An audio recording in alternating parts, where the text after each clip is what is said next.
whatever. Hey, Jello Hello again. Arknights. Just get out of the relaxed position. Have to quickly do my reverse before I They do are this. my writings over the let's walls. continue A fair doing accompaniment to your Arknights, peaceful merrymaking, I would logins tout. and stuff. Why would I write, you ask? And finish off the story. And what would be writ-worthy? Nay, it is but that the drinks flow free and... Hello, I'm Roberta. I still need to get the other character. Once I sign here, I'll be your personal stylist, right? It's fine, she's not limited. I can just keep doing this. Can I bring the cake in? Products received. Resources received. What's up? You bored? I got some fun things we could do. But don't blame me if you end up... dead. Dead? I just need a free... We've got 2, do I have enough space? No, I need to get rid of more stuff. I do at least get rid of 2, 4, second 2. There we go. So 3 missing. Whoop, don't stop my headphone.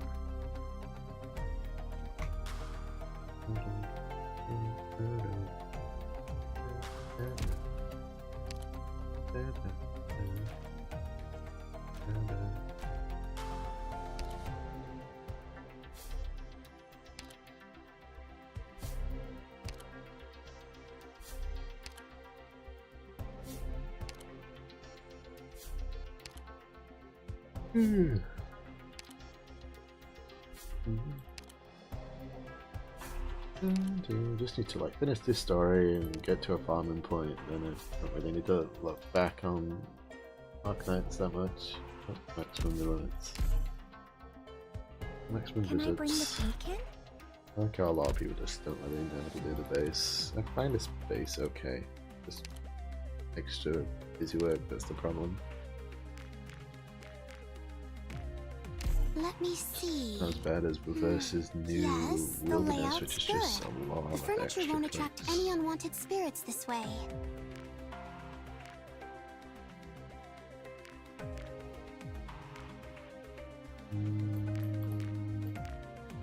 You. And this is the random people.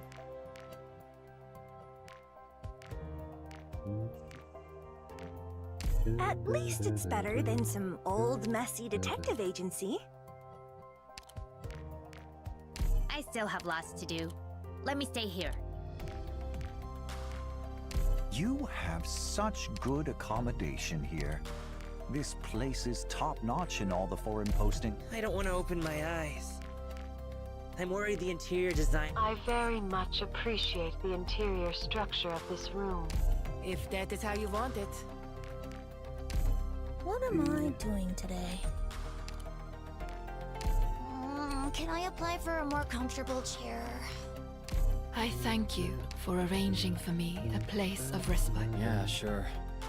Yeah, sure. That is a mood. Doctor, no. I know it's polite to look at the person you're talking to. I'm not looking out the window. It's just... the water stains on the glass are making me really uncomfortable. I really want to wipe it. Enough mood. Another mood. Yeah, they are my writings over the walls. I'm Vanilla, trainee operator from Blacksteel. Looking forward to learning. Oh, from Operation Reserve Team A6 reporting in. Why is she survival though? I'm sorry. The survival. I'm Lava, a caster. Here to join you simply because I'm bored and want something to do. But I heard my sworn nemesis is here too, though. I am Ansel, a medical intern. I'll be assisting with surgery and internal medicine. That's one. Support. Support.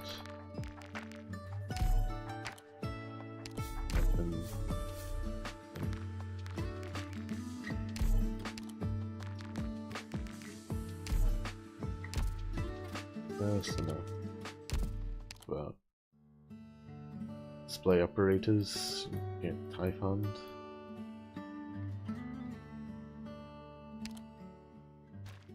Interesting. Oh, got to 1k. Even the cheapest, one of the cheapest items. Get more of these. Need more energy parts. Or just buy the entire thing. Almost. I need how much for the honey furniture? Got to buy these. There's 6,500 limited for 25 days. It's gonna be around a while, so I can probably easily get it. I think that's it. That's it. No more headhunting. Yeah, that's it.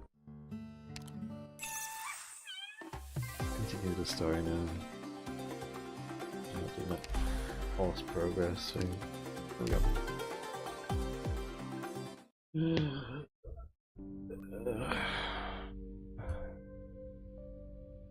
It seems that Zabaya broke the window and left on his own.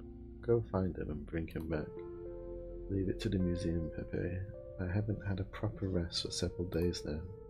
The envoy from the City of Gold is about to reach my father's territory and I need every second I can get. Pepe. You entity have gone through a lot of tidying up and damage at the museum. I respect there are a few spots of fire might be. Go check them right away. You know why I didn't want to lend you Zabaya at first, Pepe? After I got your letter saying you were coming back, I wanted to tell you. 2 months ago, I was on a business trip in your father's domain. There I saw that the envoy from the City of Gold had already arrived. My brother had already gone to the city. You knew, but you never told me. You were so happy in your letter telling me what you found. You even used 20 exclamation marks in a row at one point. I didn't have the heart to tell you. And why did you lend him to me? You got me excited over nothing. This is a city of jewels, Pepe. There's just so many gems here that I thought you'd never find the ones you were looking for. I thought you might give up on your own when the time came. But the envoy was supposed to arrive in August, right? Why were they ahead of the schedule? Your father wrote a letter requesting they come in advance. So they already decided a long time ago. They just didn't want me to have a fuss. So they waited until I was looking for artifacts of the Shah before sending the kid off to the Golden City. But he told me he would wait to see my discovery before making a decision.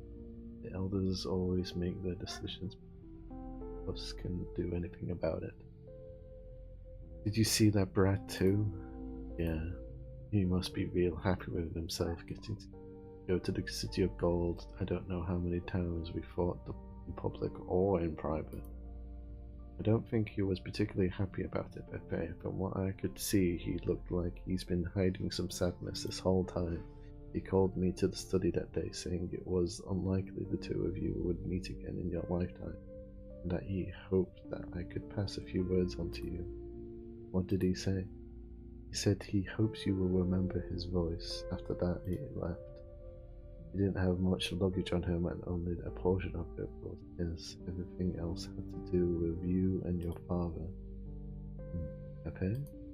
Ever since I was little, everyone would tell me how becoming lost that word. Shahashan's historians would continue the family's honorable legacy. Honor is usually bought with sacrifice and devotion and that.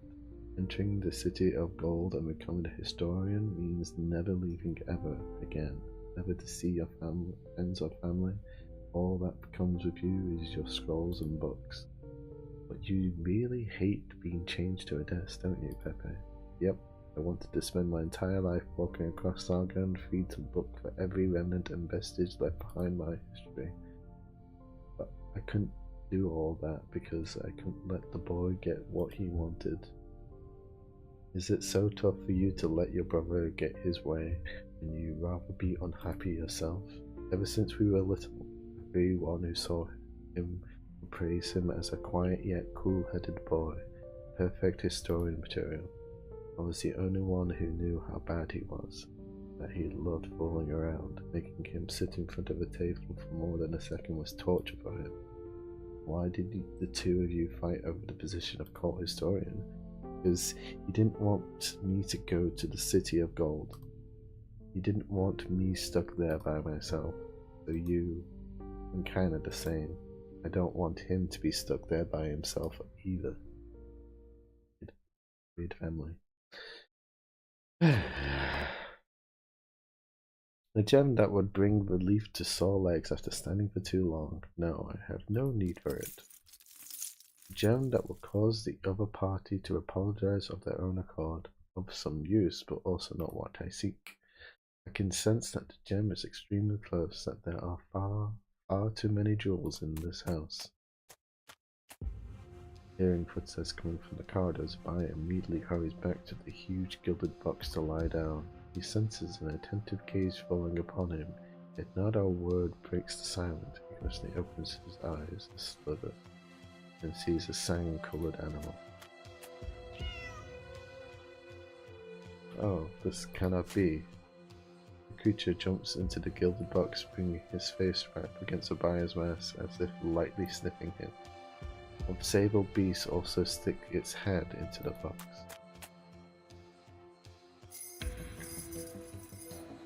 Mio, wolf, seems your memory's nearly back to normal. The scent does not lie. You are no fake. Shut it up. How did you two become so small? Aren't we the way we are now because you failed in your duties as a retainer? My duties? If I still looked as I did back then, I'd be carried out to parade every day. How would I have time to help you find gems then? It's better for us not the way I am now. Mio, Zubaya has no way of understanding what we're talking about right now. I already warned you of this before he arrived. Never mind, he'll soon understand what we experienced these past few hundred years of call over our new retainer. The young overseer walks through a near-endless hallway to reach Zubaya. A blue falbase suddenly flies on top of the wall, the trading post prodding at the mechanism laid within. Gears mesh together and springs to a creak, and the foul beast plucks a gemstone out of the safe that just opened. It places the stone on a thick brown piece of velvet on a tray, presenting it to the overseer. His gaze is calm, his gaze is impassioned. I am pleased to meet you, Zubaya Effendi. No, rather long time no see. This stone is one of my weights. In addition to this gem trading post, there are also all the jewels circulating through the Grand Bazaar. I would like to know, Zubaya Effendi, if all these gems together would outweigh the soul of a sinner. I don't think he's going to be a loss. Odd guy, Zubaya. The door's unlocked. The door's unlocked. Come in. I said come in, did I not? Is that you, Narantuya? Narantuya. There is no one in the black of night outside, but the rapping on the door continues. Aspasia looks up and sees a construct of exceedingly ancient make clinging to the top of the door. Your gyrating construct beats on the jewels embedded into the door with all speed, shaking out grains of sand from who knows where. New form of robbery? As Aspasia stretches out her hand to take it down from its perch. It drops the door ornament it was holding on the door. The gem glimmers for a moment in the darkness. Soon after, Aspasia sees the gem and the construct disappears into the entrance to the sewer. Jewels snatching away a jewel. Good. Merely gems retrieving their compatriots from the clutches of their excavators. Okay. The history of the dead to our dear Narantoya. Even though she's not here, she's the one who treated us all to this carbo juice. I never knew a mummy could be that valuable. How about we go check out the museum storehouses tomorrow and see if we can scrounge up another dead guy. Oh, Ajaya, ye of little thought. Only looking for the dead in the museum? Can't you see the big picture here? We need to go out look for dead people outside the museum too, so they're just gonna become grave robbers. Yeah, you're right. But wouldn't we become officers of the law if we did that? Did you lose something, Ajay? Feel like you're not your usual self. Eh? No, definitely haven't lost anything here. A great bandit like me wouldn't let anything of mine get stolen. Now shut up already and keep drinking. Bum bum bum bum. Bum bum bum bum bum bum. I thank you, young one. Those metal creations who accompanied me have returned, as has my duty. You and I have gone into the night, awake and alert. Now the sun rises once more. Okay, and that's a short story. Oh yeah, I need to shit. Boring, I need to look up what do I need to bring.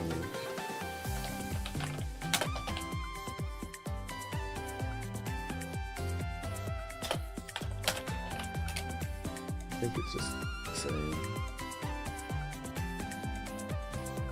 Yeah, it's the same really. Just replace Nightingale with Zarya. I am within my rights to oversee and bring up my own opinion on your command.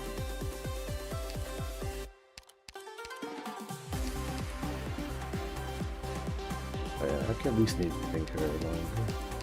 And I've got Do I have to come along too? yes, you do, I guess. Fine, fine. Rock Let's get going. Speaking or Lessing speaking? Literally people I don't friggin' trust level up because I don't use them. In the stuffy summer heat, a girl sits at her desk. One hand sorting through a thick stack of graphics materials while the other wipes sweat from her forehead. This is a really terrible noise. Why? She hears footsteps behind. She doesn't bother to turn around. There are almonds on her desk, but he already knows. Jesus Christ, that was really annoyingly loud. Why are you still reading, my dear sister? It's such a fine and sunny afternoon, my dear sister. Let's go play outside. You don't plan to sit with your nose in those dusty papyrus scrolls your entire life, do you, my dear sister? I talked to father, my dear sister. He said he would consider making me the historian of Shah Agade.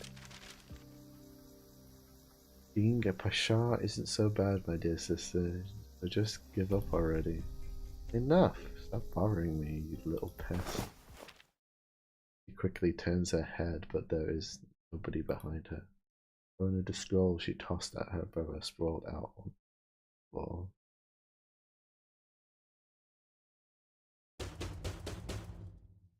Are you there, Pepe? Quick, let me in. I'm here, come in. I've been sending you messages on a communicator. Why didn't you respond? I turned it off. I've been looking at books and scrolls all night. What happened? A lot happened last night. Did you seriously not hear a thing hold up in here? Nope. Didn't hear a peep. You sealing away yourself to work is really... Forget it. I don't even know how. Just hear it yourself. Emergencies across multiple districts of Menat. Many metallic humanoid constructs have broken into homes and stolen large quantities of gems. Residents have reported these robberies to the city guard, and the captain assures us that an investigation is currently underway. Metallic humanoid constructs. According to an eyewitness, he saw these metallic constructs breaking out from the museum last night. What? Well, everything I wanted to say, the radio already said. That says the museum staff followed their tracks and ended up at the Grand Bazaar. Is this Zubaya's doing? We suspect so, but nobody's seen him at all lately. We were in contact with him the longest. Could you help us look for him? I'll head over right away. What about you and Annette? We're in charge of the museum. We have to find all the artifacts. We're going to head out and have a look ourselves. If I find anything, I'll let you two know. Be seeing you. Phew. Hold on, we interrupt this program for some breaking news. Residents have noticed the water coming out their taps is muddy and full of silt. City guard report that they have dispatched emergency teams to inspect the city's old underground water pipes due to their proximity. This process will take some time. What is going on here?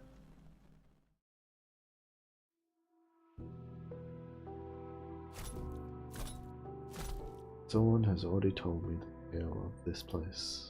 The prosperity of the Grand Bazaar is born upon gems alongside spices, silks, and crafts, all flowing through the river of commerce to bestow riches upon this land. The gem trading posts and the gems with unusual iridium circuits have transformed Menat Hamat into the morning star on the crown of the town. Several houses begin to turn into sand. People throw open their windows or rush out their doors, staring in disbelief at the ancient building they have lived in for generations, and then at Zubaya, who stands in the middle of the street. But Zubaya pays them no heed. He stoops down and picks up a piece of jewelry from the pouring sands, each gem glinting with the metallic helix structure under the sun. The fresco you mentioned is straight ahead, Zubaya Fendi.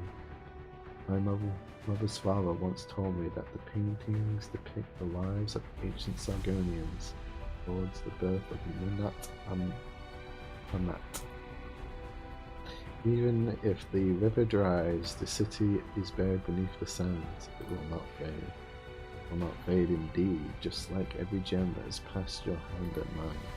But it was neither dried river nor burial by sand that brought calamity to the city of Yor, but a flood that destroyed even the peaks of the grand edifices.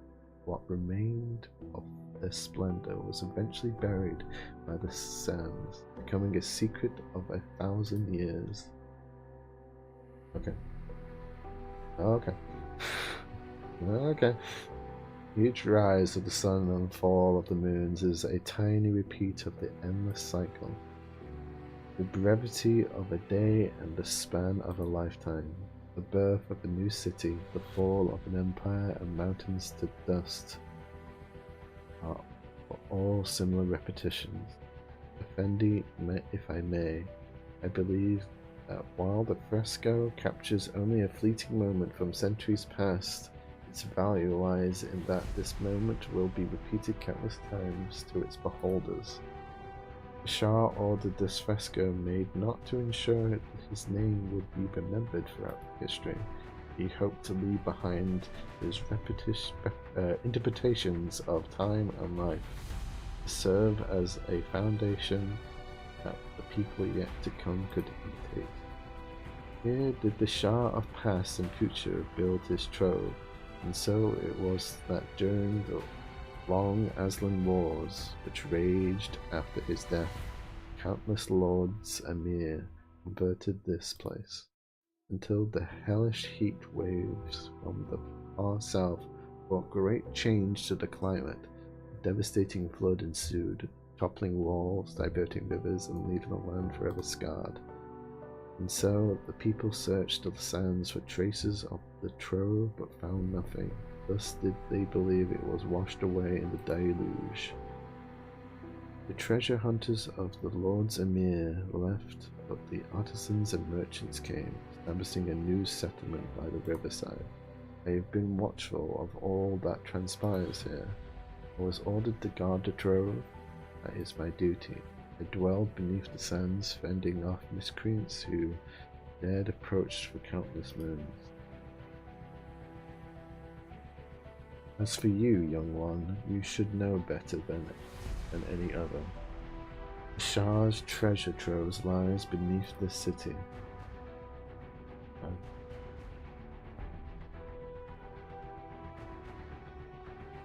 Forth deliver, we go into the night, awake and alert for duty and obligation.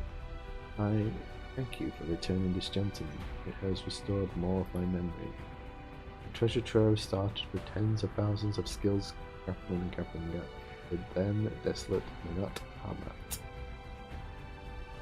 From majestic labyrinths made of gold to handcrafted gems inlaid with originium circuits, the artificers created them all and buried them beneath the sands. Later generations mostly believed that after exhausting all their energies on their work, these artisans were all buried along their creation. But in truth, some still lived in a secluded village to the southwest of Manat Hamat, and for many generations they guarded the secret of the trove's entrance. It is now your turn to speak, young one. What follows next involves the story of your family. The young overseer shuts his eyes tight, as though drowning in the heavy sands of memory. Tale has been passed down from generation to generation, seared into the mind like the scorching sun above the desert. Its heat burning, singeing and blistering. 300 years ago, an army comprised of the forces of many lords Emir Bashars found that village. They interrogated the villagers on the location of the trove's entrance, cutting the hands off of anyone who refused to speak. The gemwright, who had already lost his hands, could no longer bear to see more of his kin suffer. He approached the army and proposed to lead the way. For the trove, he watched a terrible battle between the army and its guardian unfold. He saw that though the guardian was defeated, the gates would not open without his arts. The furious army cut open the guardian's chest, plunging every gem inlaid within and without his body. Although the gemwright used every technique he knew to guide his young child in restoring the guardian, he never woke up. After that, a set of scales was set up on the Grand Bazaar of Manat Hamat. Once an adult, the gemwright child buried the guardian, then established a trading post specializing in gems. His descendants have been waiting there ever since. Every generation did all they could to ensure Manat Hamat gem trade would become ever more prosperous. Whether it takes 100 years or 1,000, the day will come when the people scour the sand of Sargon and all the gems will gather in this city once more, and I shall return them to you. The overseer dares not open his eyes as he feels the biased sistrum press upon his chest. Yet visions of centuries passing flash before him in an instant. He witnesses suns rise and moons fall, cities flourish and then crumble, returning to the sands from which they came. Nice art.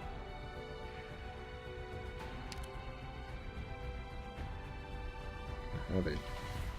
No.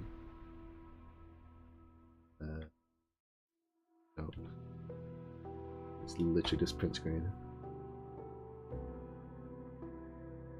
I'll do a better one.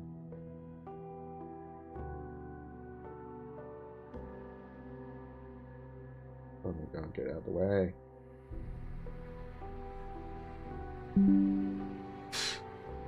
Wrong again.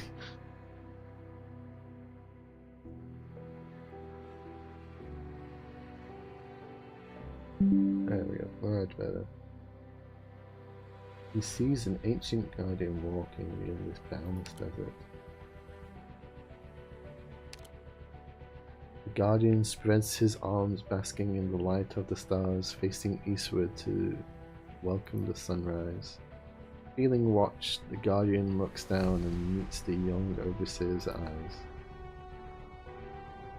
In his merciful gaze, the overseer trembles. He trembles in anticipation of the momentous words the guardian is about to utter. Your family's journey of penitence has been long indeed. You are all free now.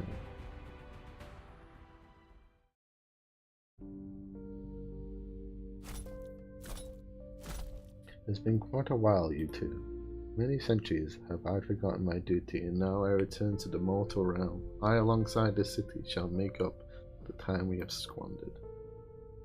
But at the same time, I have a quest, and I hope the two of you will agree to see it through. If that Nazmora truly is the descendant of Karanduk Agon, then I will honor the Shah's promise and open the trove for her. Wolf, aid me in asserting her lineage. Leave it to me. I must put her to the test as well. If she is ultimately incapable of completing her Kagan quest, she will never be considered a true Knight's Mora. No matter what may come, make sure she takes that step. I understand. Do I have to go as well? I never thought those Nazmorans were any good. There are too many drunks among them, spilling their drinks all over the place. I don't feel like having to lick my fur clean again. No, Mio, I need you to aid me with another matter. Out with it, young one. After I sank into slumber, the Shah's treasure trove suffered heavy damage. A dereliction of my duty. I must admit that even with the constructs at my side, my strength would not be enough to hold back the combined armies of the Lord Emir and the Pashas. Just tell me your decision. I'll go get it done for you like I always do. I met a girl. I believe she can help me. Following the footsteps of the Shah, she found one of my lost gems. If not for her, I would not have awakened. Oh, you mean that kid? I've seen her. She seems like a good egg. Motivated, lively. Too bad she's a little too stubborn. Reminds me of her. Indeed, after searching through my memories, the girl's conduct and demeanor feels rather familiar. It reminds me of my elder sister when we walked down the streets of the City of Gold. She could tell me the origins of every brick and tile. I was especially fascinated by the things of yore. What do you want me to do with the girl, Zabaya? I need a companion, one who will await the Shah's return alongside me. Help me confirm if she is worthy, Mio. If that's your wish, Zabaya, then I shall go. Okay. Do the thing then, I guess. It's like we're on a school trip here, eh? Snakes. Time to fight. Snakes. Who's this help? Shattering, I didn't catch that. Shattering something. Let's do this. This place could use some heat.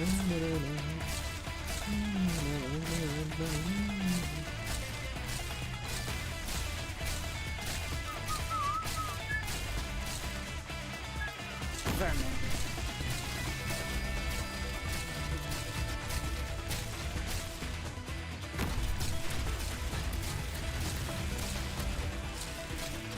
Do this. I guess you do it. There's more damage as well.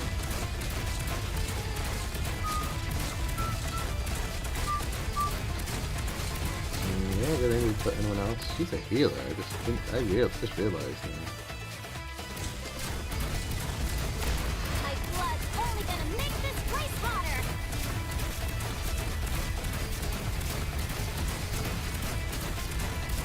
Yep, mountain. Mountain, sorry.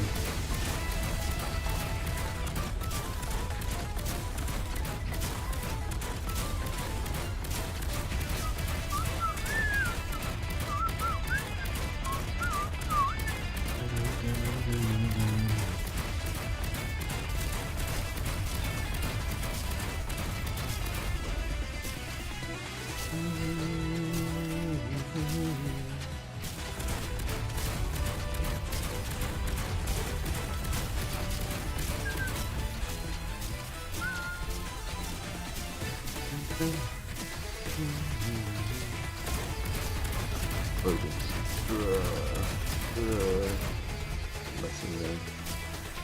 experienced more chaotic scenes than this. The only thing to hold the sword back is the cowardice of its wielder. I've long been ready. That's not a blessing there. Whoa, whoa! Let me go. This will be over soon.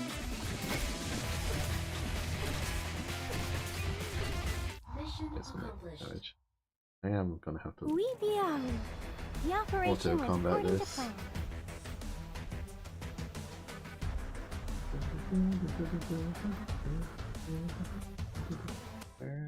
Oh yeah, it's a 7. Oh, and then, like, no story. Okay. No story. It's be really boring.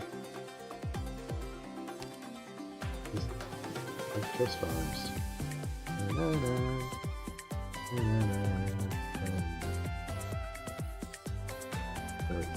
Oh, okay, so it's a little bit different.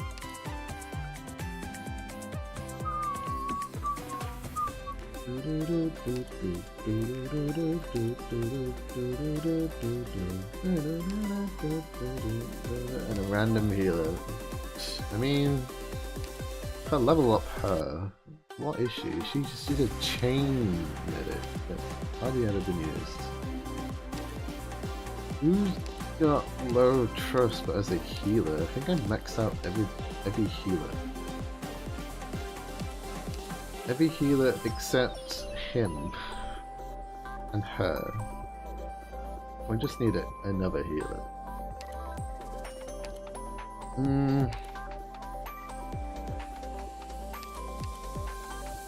Maybe like an auto cast heal? I don't really have any auto cast heals. What do you do? It's like your passive.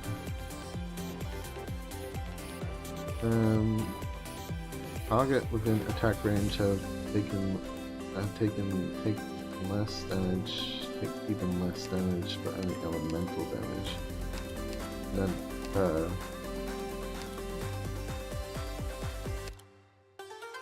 and then there's you, but I don't have you leveled up and I don't really have that much resources to level people up. You just have status resistance. You have... She has the status resistance to give status resistance. Weird. If I can level her up, I'll just level her up. Level her up. My hypothesis was correct. Promote. I am only doing my job. It's nothing worth mentioning. And then rank her up. She's a healer, I just need a random healer. My hypothesis. Do not have enough EXP, so There's so that much I should be can learn fine. only by stepping out of the What's office. your abilities? Oh, and there's an auto heal. Nice. I'll have her then.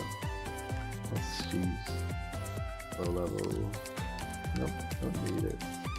Just need is that healer. Okay, so I just need a second healer, and she's fine. She's leveled up. I've made a complete thorough plan for the mission. I'm ready to sort you at any time.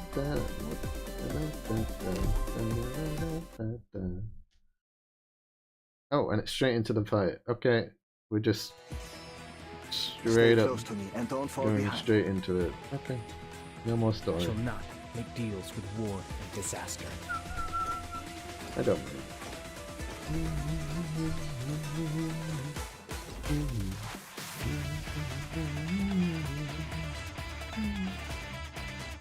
This place could use some heat.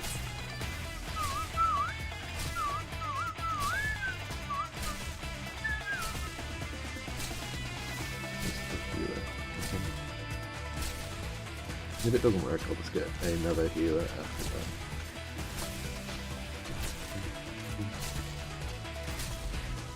Oh, yeah. I'll be careful. Watch out for fires.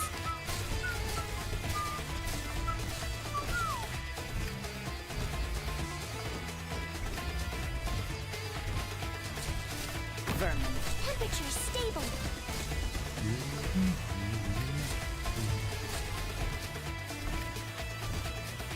I mean, she can also be a hero. From here, I should be able to have the temperature stable. Just do that. My blood's only gonna make this place hotter. Watch out for fires. No, she's not even like that high level either.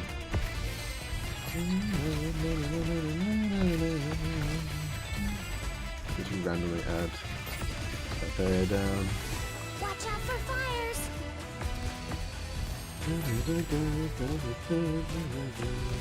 mean, do I need? Temperature stable.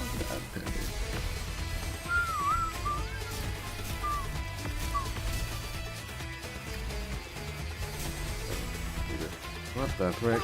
Freaking cat's coming in now. Oh, I need that extra healer. Your ideals are equally worthy of respect. Temperature stable. That's all they do. Zoom across, adding freaking tiles. How's that?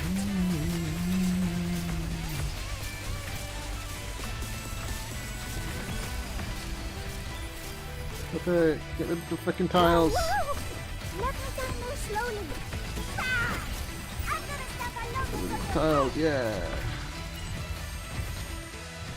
Ready to deploy my drones. Oh, okay.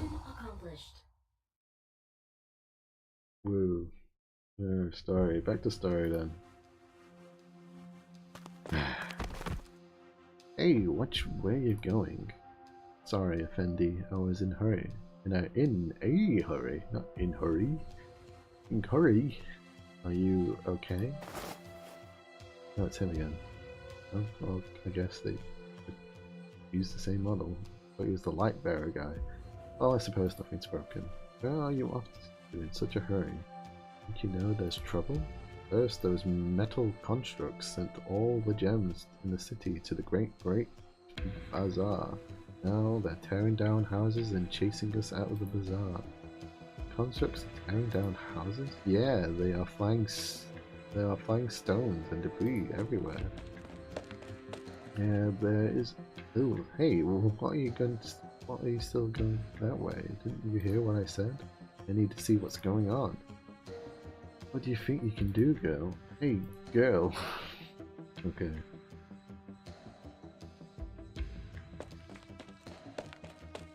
No one's here. They've all gone. My horror.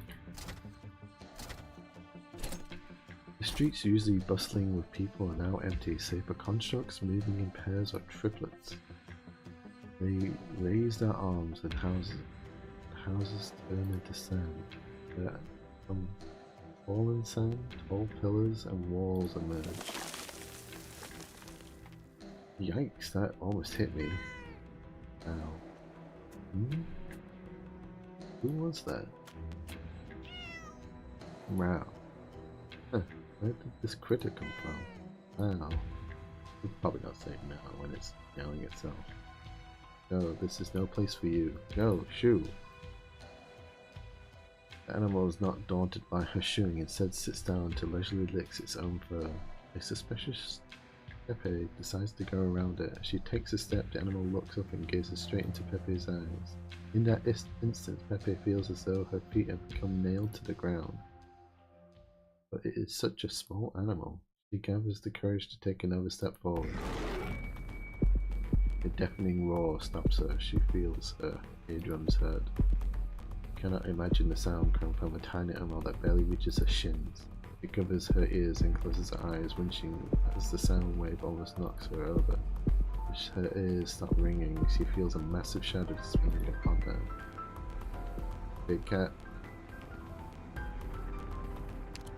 Oh, well done.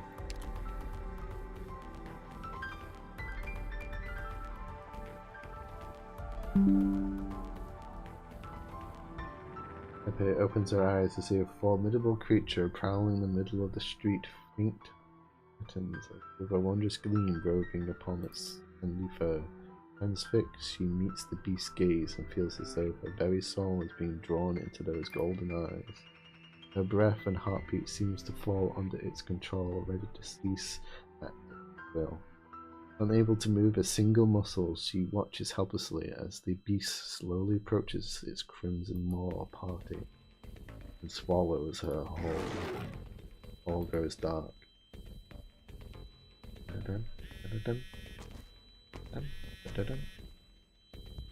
And that acting curator of this word, Vajabad Museum. Yes, we are aware, but unfortunately we do not have the resources. Our experts are being deployed across the city. We do not currently have the manpower to assess your losses. Of course we value your sponsorship, but that acting curator of Vajabad Museum. No, we are unable to offer any comment at this time. What? No, the museum is already on lockdown. No collectionist can leave the building. The museum has nothing to do with the constructs in the city. Hello?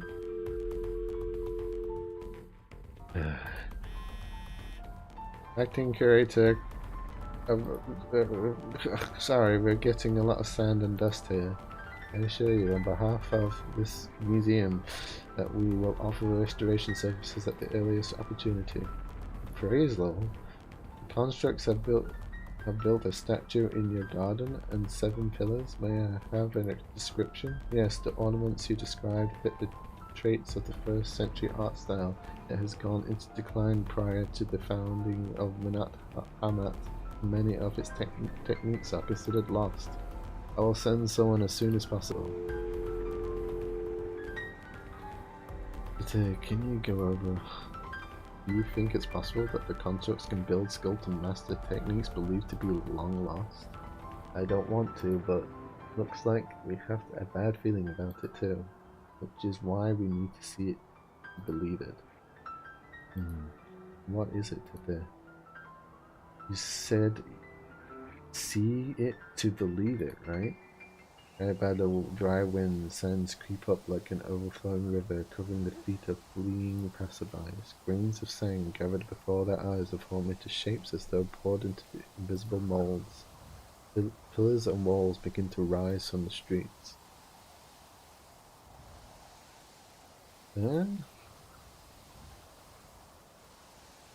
These reliefs are in patterns imitating original circuits covered with the worship of sundials and time of the era when the Lugazargus influence was at its strongest. But now's not time. This might be the memory of the constructs. Can it even be counted as a form of restored artifact? But we didn't see any constructs nearby. The museum is a construct? Run! Where did they come from anyway? Questions later, Tete. We got to run faster than me and pull me along. We're done for if we run at my speed. Don't worry, we're running fast enough. Hang in there, try not to pass out and let me observe them a little longer. This is from the first event. Oh, and don't look back. Probably not a good for your heart to see them smashing the curator's favorite murals to pieces. The what? The museum that the creator entrusted to me, the Pasha's favorite museum. It's all over. Have mercy on me, Shashashan. Watch over me, exalted Logos. Great horror cat. I prayed to you again, allow your child to see your face again. I want to see the sunrise tomorrow. I want to see it shine once on the museum. Babbling in that trips and falls. The day catches her just before her face hits the ground, but the two of them hear a loud noise. Sounds like a machine turning on.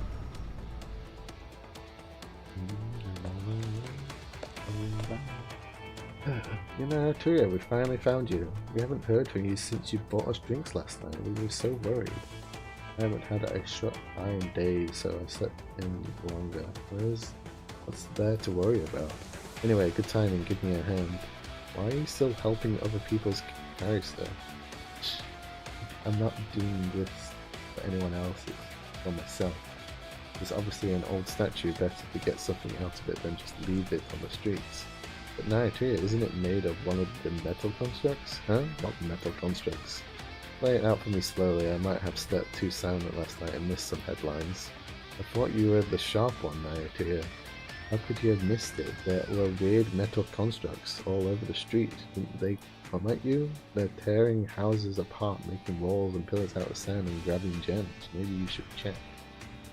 Everyone lost something last night, from onyx necklaces on their necks to astrolabes that simulate moons and stars.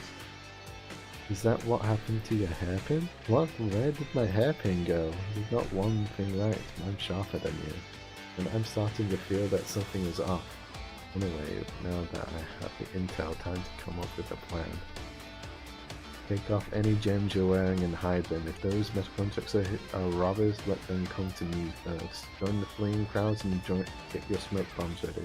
But where do we go? Anyone else can hide in their homes or at least stay in hotels behind locked doors. Are we going back to the sewers? No problem. I know the way. I'll help us find our sleeping bags. No, we're going back to the museum. The museum? How could that place be safe when they'll hire people like me and as Jazi, damn her name. Think about it. Who are the experts on the caravan routes, desert terrain, dune movement, bird and beast habits, and tribal faiths? Bandits, meaning us. So, who are the experts of the dead coming back to life, ancient curses, and necromancy? The museum boat. Makes sense. I hear some. Perfect timing. I want to see what those metal constructs are all about. Alright, I get it. I get it now. Let's go. Are we practicing our escape? No, this is the escape. Let's hope smoke bombs work on these things. She turns around, raises her hand, and prepares to pull the pin on the smoke bomb. Suddenly, the streets grow quiet. The sound of marching machines disappears. All the metal constructs Naotea can see slow down. They stop chasing them, gather around Naotea. Calm and docile, they watched like tame bird and beasts as Naotea walks past them and back. What the hey? Am I dreaming? Not a dream, Naotea. I pinched myself just now. It hurt. Thanks, then I won't try it myself. What's going on? I saw a shadow of the river god the night before. Maybe it really did bless me.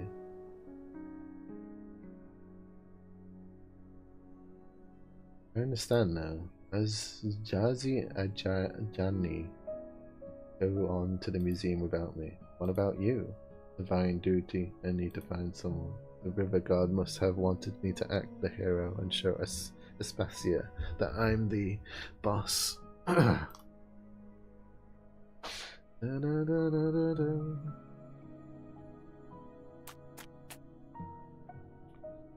Those who stand by me need no longer be enemies of your warriors. The dual constructs are following the pact of the two human sovereigns 1,000 years ago. They recognize her blood. They were right, Sabaya. She is the descendant of Aradu Kagan. Come, that young Knight's Mora. Walk into the dream.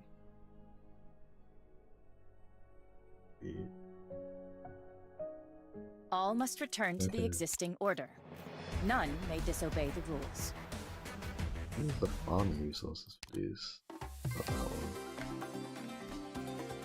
Enough of those. 8. Do 8. Got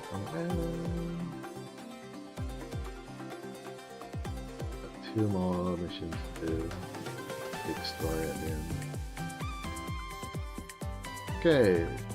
Just don't need a healer, but I still need to farm her, so yeah. Same thing.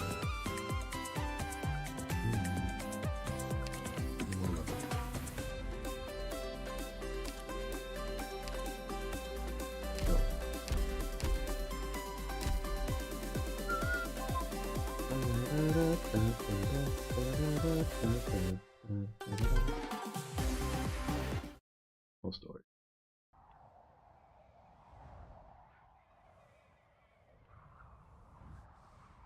You should all bless me with a dance under the morning sun, the tapping of your scabbards. Alright, I forgot you sold your swords, then beat pots and pans, play the anvil like a drum with your pens. They say the roads of Manat Hamat are paved with jewels, well, and heading for that road now. I know most of you would tell me to stop being delusional, but why can't I make rich? Why can't I buy us the best life? I have to try.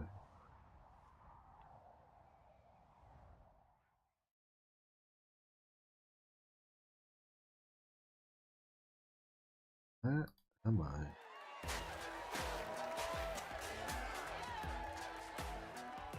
Oh, my departure ceremony. I must have danced myself busy.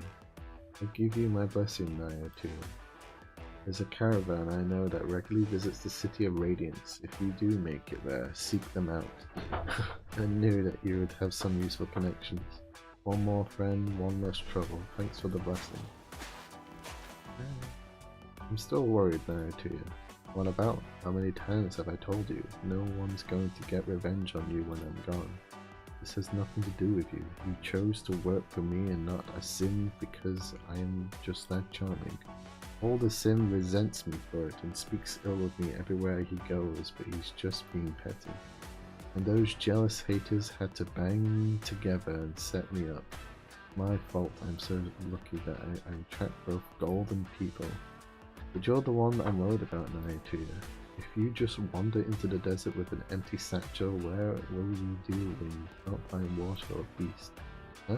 I know we somehow ended up poorer than we started, and I'm sure I at least have some coins for jerkies and preserved fruits. Why would you think that? Has anyone been starving without telling me? Who is it? I'll give them some coins right now. Nayatuya reaches into the purse at her waist. As her eyes slowly widen in disbelief, she unties the beast tie pouch, turns it inside out and begins shaking it. A few grains of sand fall onto the endless desert. Strange, I don't remember bumping into a beggar or vagrant. Actually, I vaguely remember crossing paths with a few rich men. Nayatuya, I thought it over, and I think I should teach you my secret of finding water in the desert. I don't have to worry about becoming a sacrificial tribute to a bandit chief anymore. There's no need to keep this a secret any longer. Good, I like this blessing. Sands can enjoy those lost coins then. I'm worried too, Nayatuya. And what are you worried about? That I'll adopt another child slave from the caravan who will replace you as most illiterate? I'm worried about the two black blades of yours. You haven't used or maintained them for a long time. Precisely because maintenance is a chore that I avoid using these antiques. I much prefer modern materials and mechanical forging. Wait, where are my blades and my dagger? And my supply of paralyzing toxins and spore casks? I'm worried about your tendency to pick up new recruits now, Nayatuya. You'll be setting out alone. It's great if you could get some useful crew, but most of the time it's people like me and Jazzy that you have to save. Sitting out alone, you girls aren't coming with me to the City of Radiance? This is why Ajazi and I worked for 2 months in a logging camp and threw all the coins we saved into a river they say flows into the City of Radiance. I hope you'll find her when the river floods, that your Kagan quest goes smoothly. Okay, I appreciate this blessing too, even though the rainforest is at the downstream of the river. Wait, you said Kagan quest? Yes, your Kagan quest. You're all set for it, right? No, when did that happen? Come to think of it, I am indeed all by myself with nothing but the weapons from my parents right now. Now, press on the city, I'm out. Young Nasmoran turns and strides over to her bird and beast pack.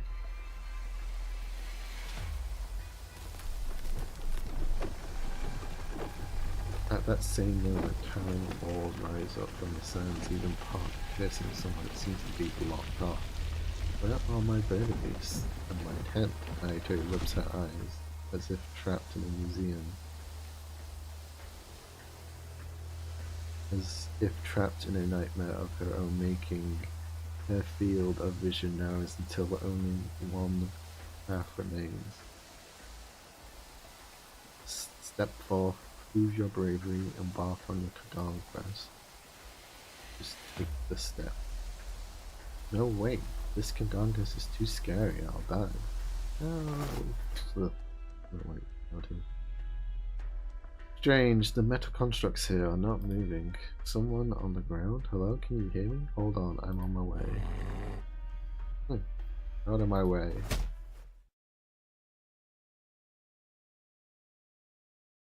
What did you say? I was just lying on the ground and a giant beck beast had its paw on my head. I think it's a beck beast, but I failed to catch the creature before it vanished into the sand and dust. No wonder my head hurt. While I was dreaming, there was a voice I heard making a wow sounds. My face is fine though, right? Yes. How did you chase the beck beast away? I spent so long yelling at it in my dream with no luck. The situation was urgent, so I resorted to force. Wow, why didn't I think of that? Sometimes violence is the solution. I knew you'd be a reliable subordinate. Thanks a lot. Wait, no, you're not a subordinate. You best be leaving. These constructs could start moving at any time. It's not safe here. It seems pretty safe to me. The river god presented me with a chance to prove my heroism and I ended up falling asleep on the street. The dream was nice though, at least the first half of it.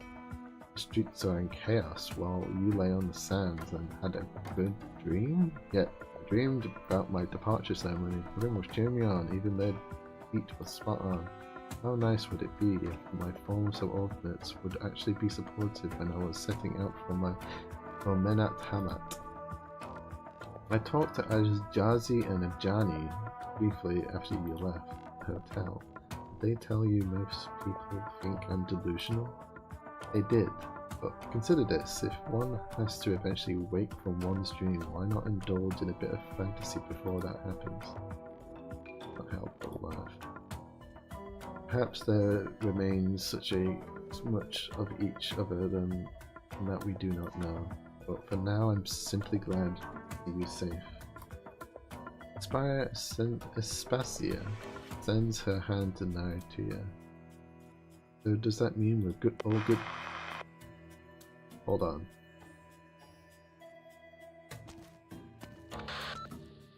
What's wrong, Ajani? Naruto, help. Museum isn't safe at all. Bum. Rahat has witnessed. Who's there? Did you say something? I heard something. I didn't, but I heard it too. No way. Can these artifacts talk? Why did they say anything before? Guardian of Eternity, please answer, please answer, please answer. Answer what? You led the Outlanders to strive upon the earth, forsaking their ships from this domain. His legions, brandishing golden blades, shielded the reckless and inquisitive travelers. Bitter and sweet, his chalice did contain, drawn from those who traversed through his realm and the sands beneath his feet. Rasp bones and charred stones from the distant northwest. Tell me the name that people remember him by. Man? I don't think they can actually talk, at least they're not capable of conversation. Just presenting riddles like when you're prompted to enter a combination of numbers to open a safe. But what kind of complex riddle is this? The countdown has begun, 3 minutes remain. Now we've turned into a ticking time bomb. Wait, Annette, calm down. Can you contact any museum staff? What for? I think this might be a riddle about history. I remember now about that favorite book of yours, Tara, A Journey. Where is it? To look up at the section of Bolivia history for me, please? Here, you asked of Pasha Bayad, who agreed to establish an Iberian Sargon Bolivia trade route and subsequently brought in Bulgarian sugar canes and coffee beans. Corrupted by the land's blight, tiny skulls strung on leather tight, flanking with agony from their plight, hunted they are day and night. I know. Chapter 3, Beasts of Terror. You ask of sand beasts. There was a trend in 6th century Sargon to hunt sand beasts. The museum used to have strings of sand beast heads hung up to ward off evil, though we always saw it as a needless worship of nature. Since you've witnessed that history, you should know that the real reason for hunting sand beasts was that a small number that mutated from high concentration of local active iridium, right? Okay, next construct and riddle, please. At the lake's bottom, there ruins well, heirs of an old bloodline. Many fell executed with blades of that gleamed. They turned on their own, it seemed. I remember this one. Go to the end of the Bases of Terror. A riddle suited for archaeologists? There was an ancient settlement from 1,000 years ago where we found signs of group executions, but we excavated torture instruments made of modern alloy materials. You're right, the answer is written here. Petram, a race practically no one has seen, or are those who inherited unique smelting and forging techniques from the olden times. Okay, next question. Constructs riddles are solved as the pages turn and they gradually settle down. They stop in a circle around a net, like a group of silent listeners. Annette recalls the moment right before she gave her first speech. Titi taught her to imagine the audience as museum artifacts to calm her nerves. She kept talking about the things you know are true, Annette. True, this is a taboo to say, but the Sarkats did indeed set foot in Sargon once. We still don't know the full extent of their ancient curse. Come to think of it, this is how you've inspired me. Huh? You mean the curse? No, I used to not get it. Sargon's written history dates back up to when other nations were still in their primitive states. When you left Sargon to explore these lands, I wondered what more you hoped to learn. That's why I chose to read Terror, A Journey. I saw within our limited time on this land that we hold too many misunderstandings and prejudices. The greatest show of bravery we can perform is to expend our finite lives on our search through the infinity of time. Yet we're no actual guardians of eternity, so there's no way we can experience everything ourselves. Speaking of which, if you ever got the chance, would you become an immortal like Zabaya and witness ancient history with your own eyes? Actually, I've been thinking, if these constructs are using history riddles to verify we are worthy of controlling them, then what was the word that activated this verification mode of theirs? And what exactly is their creative thinking when they chose this command word, or a hack?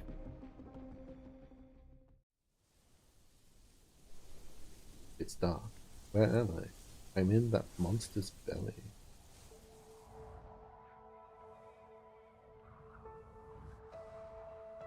I can hear the wind. What's up ahead? A lake in the desert? An emerald lake lies in the center of the golden sands that the palm trees by its shores sway in the gentle breeze, creating the rustling sound Peppy heard earlier. A boy is half submerged in the water. After a moment, he suddenly sits up with a beautiful golden fin in hand. He holds the fin with both hands and carefully makes his way towards Pepe. Kid, do you know? Look at my catch, sister. Sister? Who are you calling sister? Wait, what are you talking about? Father says he plans to bury Mother here in her hometown. He also wants to erect a beautiful tomb for her. Pretty pond full of lotuses. I will leave this golden fin in that pond and it will keep Mother company for me. What's that got to do with me? Sister, Stop calling me that. You don't look anything like my brother. Father will continue with his expedition. Mother's departure will not stop him. He asked us if we wish to stay here or follow him eastward. What are you talking about, boy? I can't make sense of what you're saying. I wish to follow Father to the east to see the conquered lands farther away than here. Come with me, sister. Bring your reed pen and papyrus. You will see many sights worth recording, and I shall accomplish great undertakings as his father had. I will become the protagonist of your writings. Let's go together, sister. Hey, little guy, I'll have to pass. I'll follow you and Father Zubaya. Who? Pepe turns her head and sees a girl holding a white lotus with a similar golden lotus on her forehead, sparkling in the sun. The decoration reminds Pepe of something, and she lightly touches her own head. At that moment, the sun seems to make her head spin.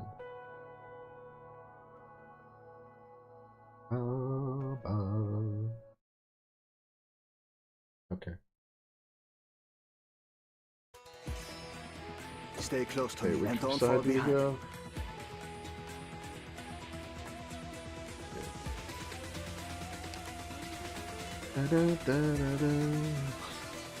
I'm boring.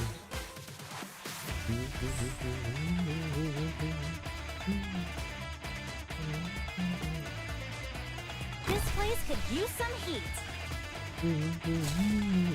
Boring AFK freaking things.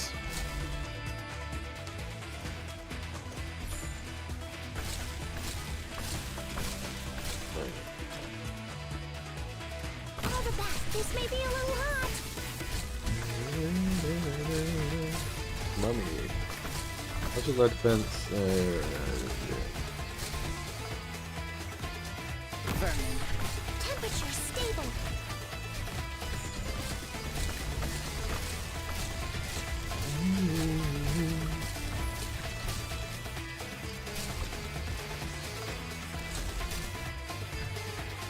Temperature stable.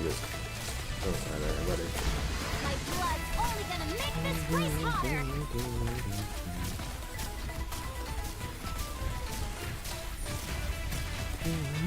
Temperature stable.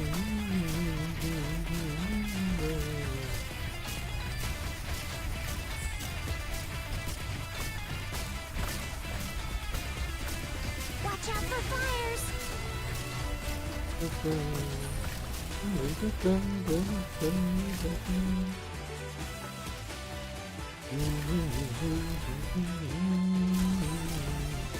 How's that?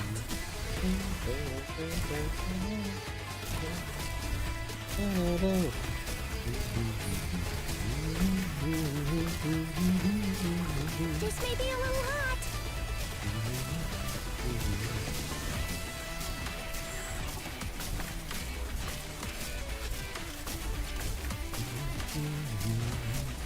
Temperature stable.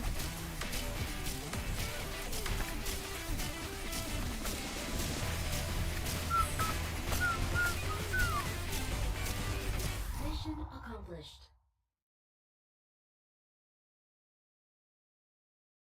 Yay. Autumn. Now, where did I end up this time? A waterfall? Pepe sees the same boy by the waterfall with his head down, washing something. She quickens her step in a bid to get the boy to notice her. She realizes he has grown taller and more mature since you last saw him. The boy has become a young man. Okay, enough. I don't care who you are. Just let me leave you. You're hurt. Your face. Don't worry, sister. Most of the blood is my enemy's.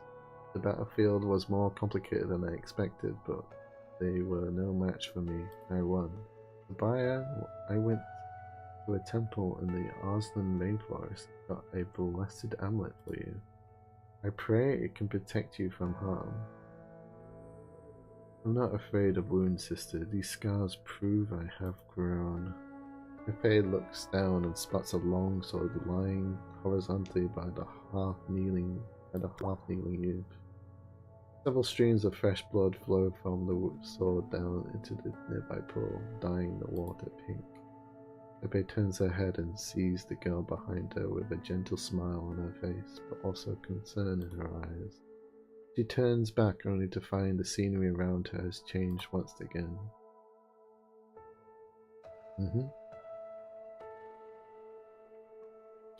Within the rainforest, the youth holds up a dagger, turning it over as he inspects it. Congratulations, you'll be leading Father's garrison from tomorrow. This was the job you dreamed of, so why do you seem so unhappy? I don't know either. The commander's dagger is too light compared to the work and suffering I went through for it. What about you, sister? Are you not glad for me? No, Zabaya. I'll only be glad when you are too. Books you spend countless days and nights on. Did you find anything? Zabaya, Sargon's history extends past what we can imagine, and we lack a complete record of our manuscripts. I plan to compile a volume that records past events that has been missed or omitted, hopefully. Hopefully it will complete the account of Sargon's history. That will be a thick book. There are so many people you need to include. Father has agreed to my idea and has promised to help me. Very nice. I see we both achieved what we wanted. Pepe watches the boy sheath his dagger as he smiles at his sister.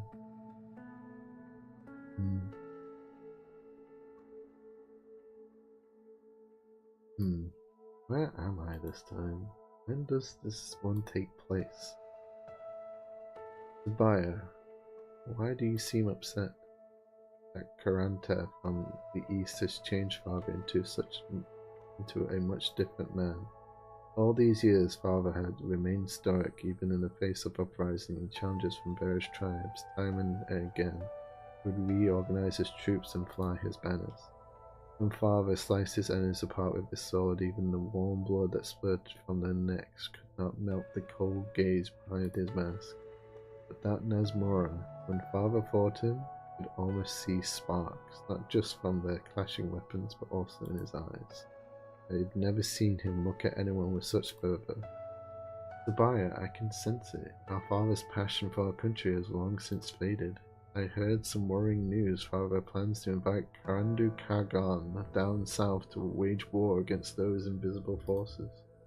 You're going with them, are you not? Those strange enemies have already been encroached on our lands bit by bit. The Shah. We're both children of the Shah. As she follows the youth gaze towards the far horizon, the distant land suddenly gets pulled right before her. My weird record forward backwards. Pepe sees a barren desert devoid of green as her eyelids are buffeted by sand. The Forhan hotlands. What happened? How are you feeling, Zabaya? I'm fine, sister. I'll need to remove your bandages to apply the medicine. Bear with me, I'll be quick. It's alright, I feel no pain. How can that be? When they carried you back here, your entire body was charred. What should I do, Zabaya? Father is missing and you're the only kin I have left. Brother has taken the throne, but we do not share the same mother. Your military achievements have already made him wary. That historian, is he treating you well? Yes, with his help the volume is already half done. Perhaps I can manage to see it complete within my lifetime. Careful not to overwork yourself. It is my promise to Father, even if I fail to complete it, the child within me will continue my work. One day it will recount everything that has happened here to future generations. It will be a bridge across the vastness of time, connecting the readers with those recorded over the great rivers of time. I heard they plan to build a cenotaph for Father. Yes. Before he left, Father confided in me about a trove filled with the lion's treasure. He instructed me to reveal its location only to the descendants of the Nazmora. Brother will not be happy when he learns of this. Sister, you chose to record Father's every word and actions to memorialize his departure. While I choose to protect everything he left behind, Arvo has only just left, and already war rages among the western tribes. I must go and quell the unrest. But how? How will you go in your condition? A gemstone artisan from our Asland told me he could preserve my consciousness into gemstones inscribed with special circuits. The craftsmen who created the Zayadan are also willing to build me a new body. Did you already decide on this before telling me about it, Zabaya? Sister, I do not wish to be bed-bound forever. Zabaya, I only wish for you to be happy and nothing more. Promise me you'll never forget this. I promise. Where am I? So dark. Is anyone here? Why can't I talk?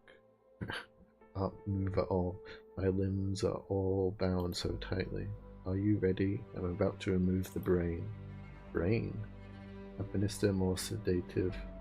His pulse is still beating rather rapidly and I need him to be calm.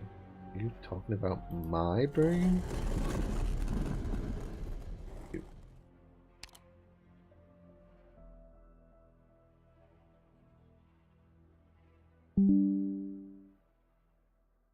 A cover is lifted and light pours in. Pepe finds herself lying in the center of the stone platform.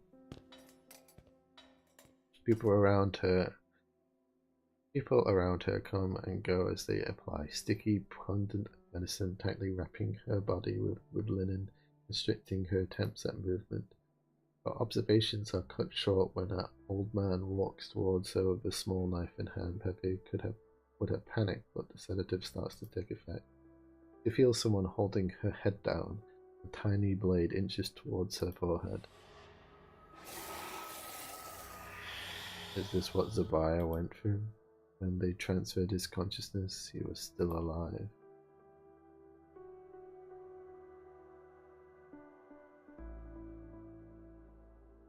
Is it over?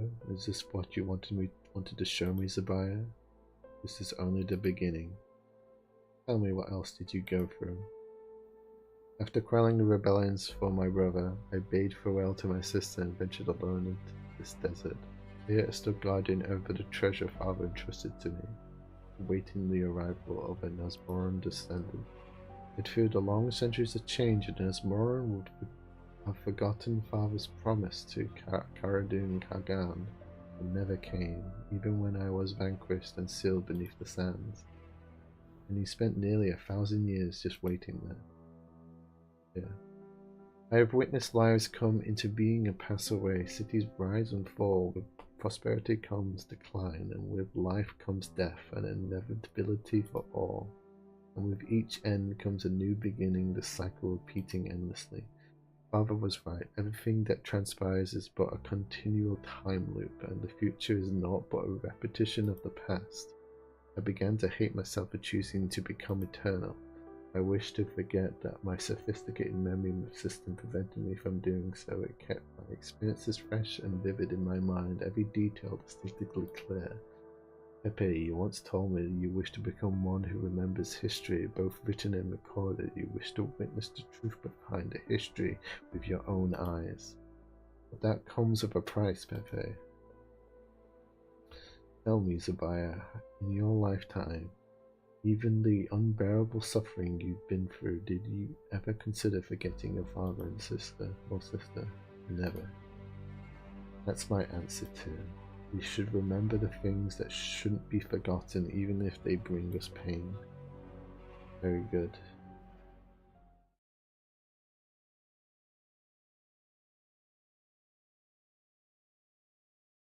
I'm back.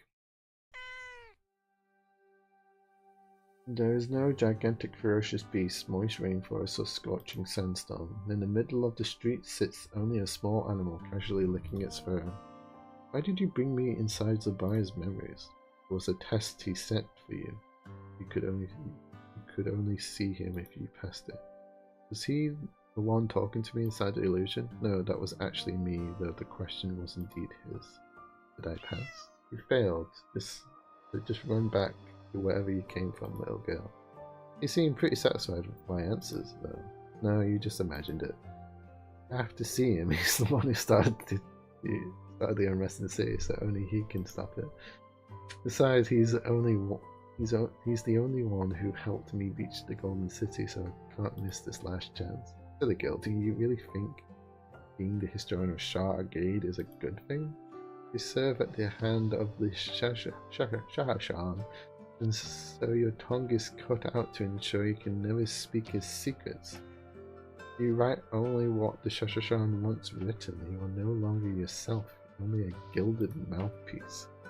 Is this what you want, foolish girl? Where did you learn all that? The City of Gold isn't a place some random animal can wander into. Foolish girl, my first human pet was Lakriel's Goon's own daughter. I saw with my own eyes when the poor girl had her tongue cut out by her very brother. What? Enough, Mia. There's passers-by's test. Speak no more, let her pass. He awaits you at the second last house in the third alley from here. Remember this once you enter, not thrice on the left door. You push the right door open. You will see him there. It's like her, she didn't pass the test. Why did you tell her? She passed the test, Mia. Enough of this. She did not, if I say so, she failed. You fool, do you want this girl too? Release me. Our mission is complete. Let's go. Okay.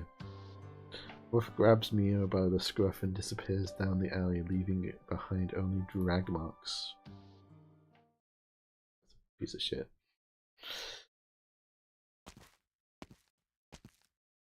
Third alley, second last house. Knock thrice on the left door, and then open the right.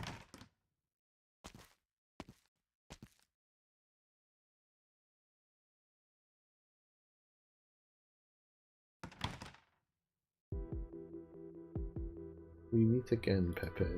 Question. I have found you. I didn't follow your instructions exactly. Actually, you would have found me no matter which door you opened. The key is whether you truly wish to meet me. Goodbye. I've come here with a hammer. Okay. Do you intend to intimidate me with force? I can't promise I won't use it. We don't have much time left, so just answer my questions truthfully. Questions, Pepe. I will answer them faithfully, not out of fear, but because it's my choice. Have you found the fourth gemstone? Yes, someone was keeping it safe for me. Their family passed it down through the generations, waiting for the day I would awaken and return. Did you decide to destroy the entire city the moment you got it? The whole place is in chaos because of the jewel construct. Pepe, I apologize for what is happening to the city, but I have to do it. My duty compels me. Fourth, deliver. We go into the night, awake and alert for duty and obligations. Are your memories related to your duties complete? Yes. Indeed. So where's the Shah's treasure trove? Right below our feet, underneath the city of Menat Hamat. You could say the city was founded by and is prosperous because of the infinite treasures left behind by Fard. When he left us, I had his cenotaph built in the deepest reaches of his trove, so that it may also serve as his tomb. For centuries, they kept digging underground, and every artifact and treasure they found in the mausoleum became fuel for the city. This is my fault, but it is not too late. There is still a chance to stop it, as they have yet to dig into its depths. For the treasure that mustn't be touched by the wrong hand. What is that exactly? Patience, Pepe. I was just about to show it to you. A beam of sunlight pierces through the window, illuminating the floor beside Zubair's feet. He raises his staff, and suddenly a strong wind stirs from nowhere. The sistrum chimes as it jingles. Pepe hears Zubair's hum a tune that feels familiar, though its cryptic lyrics elude her understanding. He then feels the ground beneath her feet soften, her ankles sinking into a flowing sea of sand. As Zubair finishes his tune, he plunges the staff into the ground. In an instant, sand and dust swirl wildly, enveloping them until they vanish.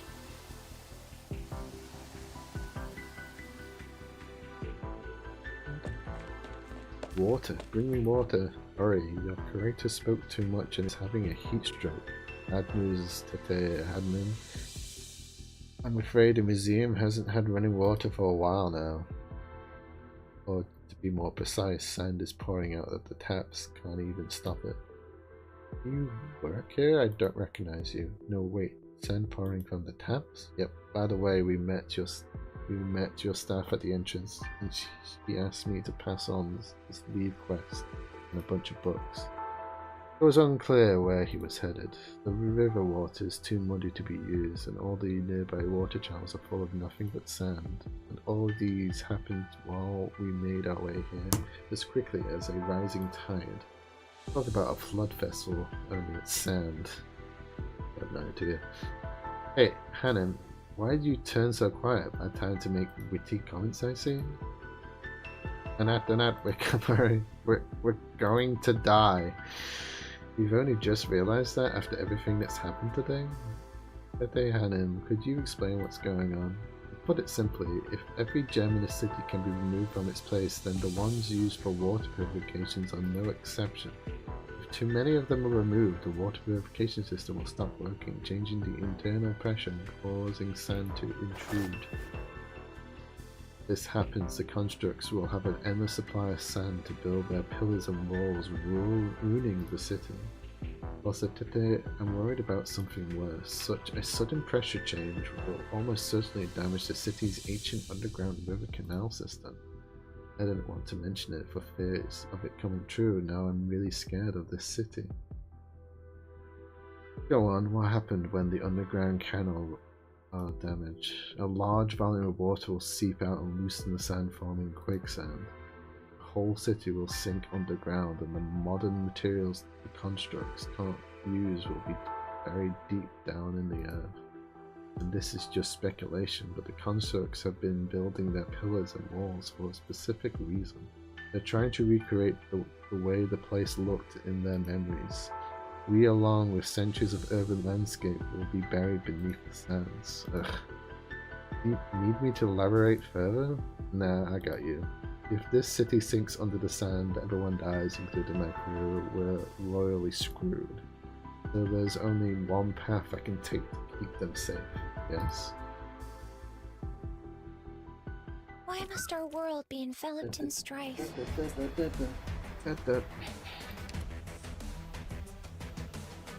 Alright, last mission. Even have resources to farm? Yes, it's a new thing. And you. Alright, so you need to farm that as well. Cool. Who do I need for this mission?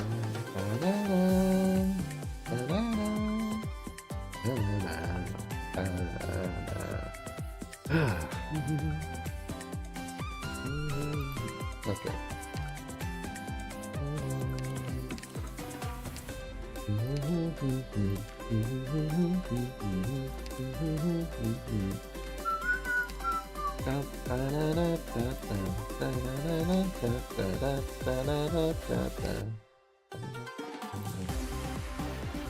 I'll just have Ascalon instead. I really need. I'll try Ascalon. I don't really care about the guy.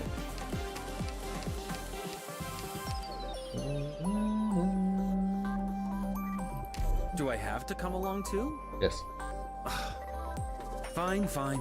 Let's get going. I presume it's a Sand Reckoner that's talking.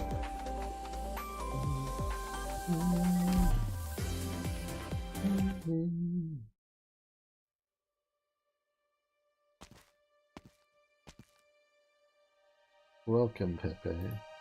Is this the Shah's treasure trove? It looks like so much like the museum. Your instincts are correct. Parts of the city felt familiar even before my memories returned. I believe its architects may have been inspired by the mausoleum. What lies here, Zabaya? Nice. Weird. The oil lamps on the wall light up, illuminating the hall with rays that meander through the mirror's smooth walls and pillars. Countless ghostly shadows appear in an orderly procession in the hall. So the treasure in the Shah's trove was himself? Was he a narcissist? Of course not. My sister missed father after he was gone, and She had me preserve his visage here. 1,000 years ago, historians preserved the words and deeds of my father using ancient technology it has discovered, allowing him to appear in a way. I fear something similar in Ozland. It showed me an image of the Shah in a crystal cave. I left it as such. I thought a descendant of Nazmori would find it and follow the trail. You hid it too well, Sabaya. No one else could have found it. I hid it? I built a massive temple on top of it. I guess it didn't stand the test of time. All I found was some ruins. But it guided you here, where you awakened me. That is the wonder of time that seemed trivial at the That is the wonder of time. What seemed trivial at the time could, by fate and coincidence, cause the puzzle piece to fall perfectly into place. There are even images of the Shah without his mask. Aslan wasn't the only site I've seen images like these. When I was little, while playing hide and seek, my brother and I stumbled upon a chamber where the dead lay in their sarcophagi. I knew I could have come into contact with these things eventually, but it was too much for a child of my age. In my panic, I accidentally activated a mechanism and an image of the Shah appeared at the time. I didn't know who he was. It was some ghost trying to communicate with me. He told me those sarcophagi were history buried in the sand, and those from the future dig them up. They will serve as a bridge across the vastness of time, bringing history and the present together over the great river of time. Remember the saying? It's what father said to comfort my sister when our mother passed away. I remember that he said to my sister after she became historian, we must not let escape what made those heroes heroes, so each history has its reverse face. So you've heard it. It was the last thing the image said. I've never forgotten.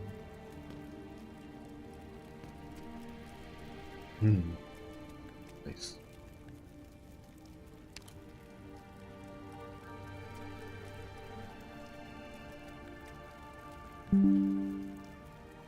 Looking upon the image of Lazarus, it's like Zargus. Pepe cannot help but feel a sense of absurdity. She had spent so much time wondering what the Shah's treasure trove had held. Now, though, she realizes she has been chasing shadow after shadow. She holds her hammer tight, fighting back the urge to swing it and drive away the visages. What she fears more is the notion that perhaps her family duty and legacy are nothing more than shadows too.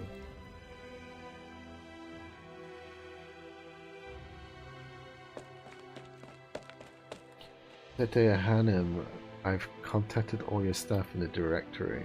Anyone else crazy enough to come? I'm not sure. A lot of the answers were very vague. Thank you. Get a few more bottles of water for Nanette, please. At once, Tetea Hanem.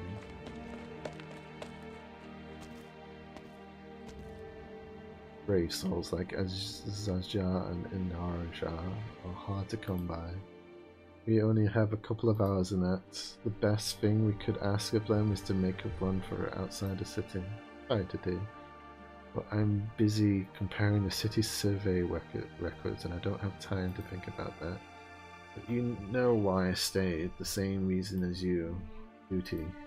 What about the two tourists though? They have nothing to do with Zabaya's reanimation. They don't even have much to do with the city, but now we're asking them to go into the sewers, do the most dangerous investigation and try to block the sand from surging in. Which is why I must do my best so that their courage isn't wasted. Oh, rub your ears, okay. Thank you, Tete, I needed that.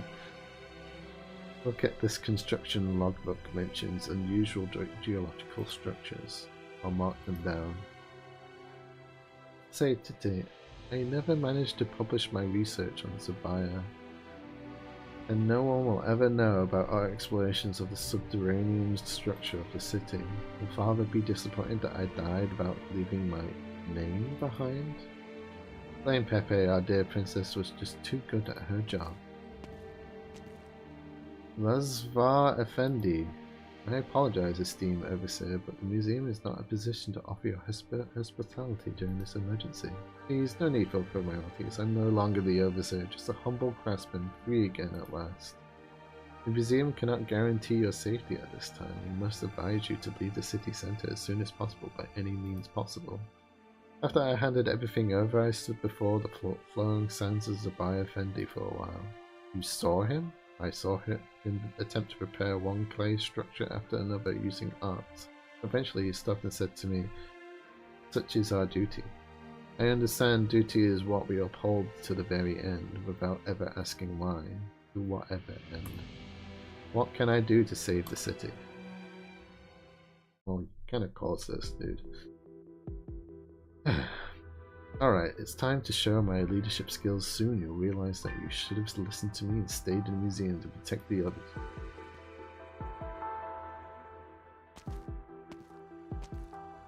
We'll end up where we started if we turn left here.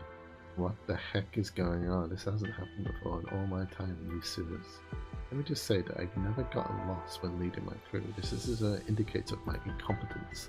I didn't say it was. Perhaps these winding passages were designed to confuse your sense of direction. I overheard part of the conversation that the museum creators were pursuing the survey records.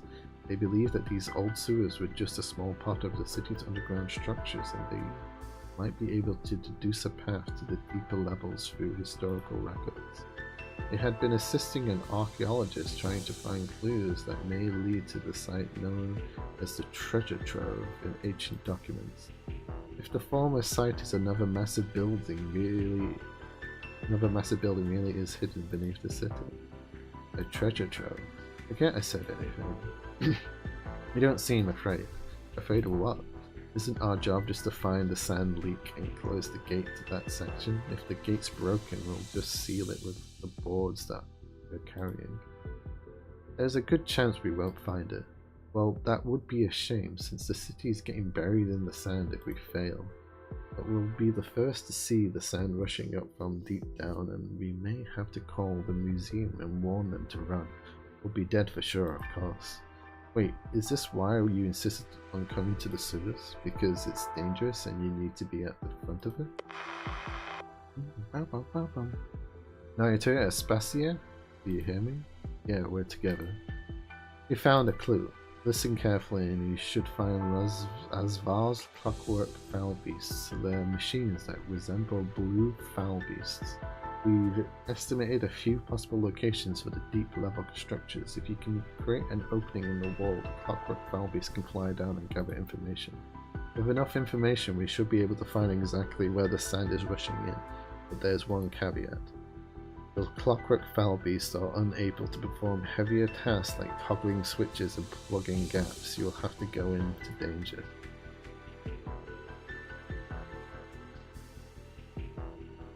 You must have seen it in the memories that I showed you. The circlet you're wearing is the same as my sister's. It was passed down through the family.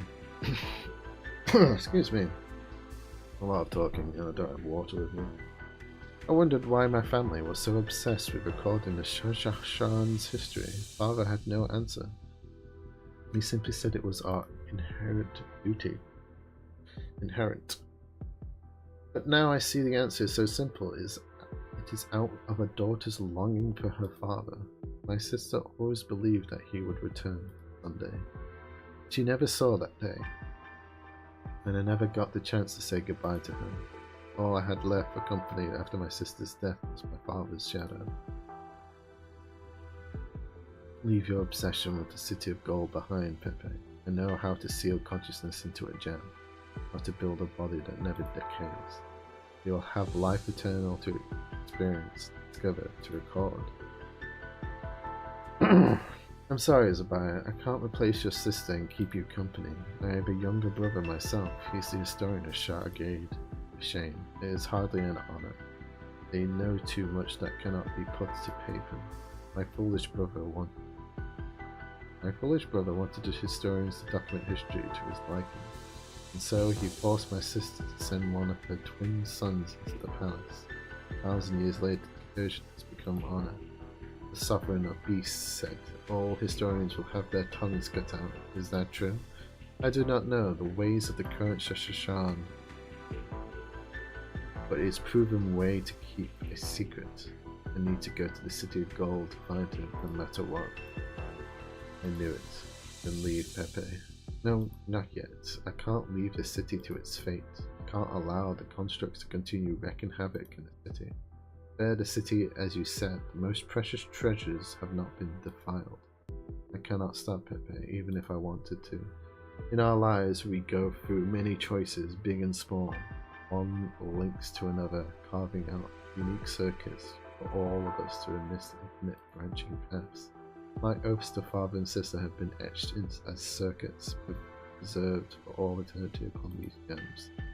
I can never defy them. Never. Then tell me how to stop the constructs, Abaya. I have already told you the answer, the rest is up to you, Pepe. Catch me if you can, like the invading army so many centuries ago. Alright, we're gonna fight him. Not yet, I guess. There's something I've been meaning to tell you since talking to Ajaya and Jandi the other day. Man, this is hard rock. I hope we have enough time. What did they say?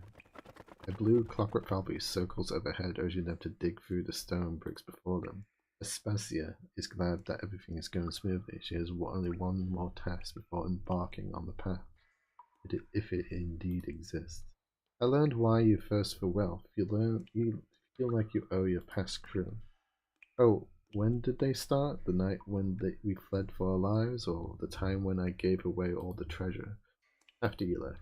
I heard many stories about Jazzy and Jandi, but they struggled to use swords properly while logging, often breaking them with brute force. How they tried their hand at bookkeeping but messed up the records. How someone slaughtered their last burden beast with a knife, then sold the knife to buy a pot to treat everyone to a feast. Word about his cooking spread. He opened a food stall at the market. Christmas flocked to his stall till this very day. How someone wrote a novel based upon their time as a desert bandit became published in the local paper. The latest chapters feature a gang travelling back in time to fight for the Shah's throne. Most of your old crew have a house and don't need to migrate with the seasons. If they fix their roofs in time, they won't even leak during monsoon season. I say they're all doing rather well. Of course I know that. I respect you, but I don't think you owe them anything. Just as you don't have to save an entire city just to save Janzi and Jani. You should get out, go back to see them, and put down your burden, your duty, and start moving forward again. Aspasia is interrupted by rumbling of a sliding boulder. The pair seems to have stumbled upon one of the mechanisms of the ancient maze. The etched brick beats into the wall of the canal. They hear the sound of falling a few seconds later. The entire wall begins to collapse, but as Anat said, what lies beyond is not sand. Pitch black darkness indicates that they are staring at the interior of a massive structure. There is no path in front of them. The sound of quicksand is clearly audible from deeper in, as though there is a raging river deep in the abyss, a river from which there is no return.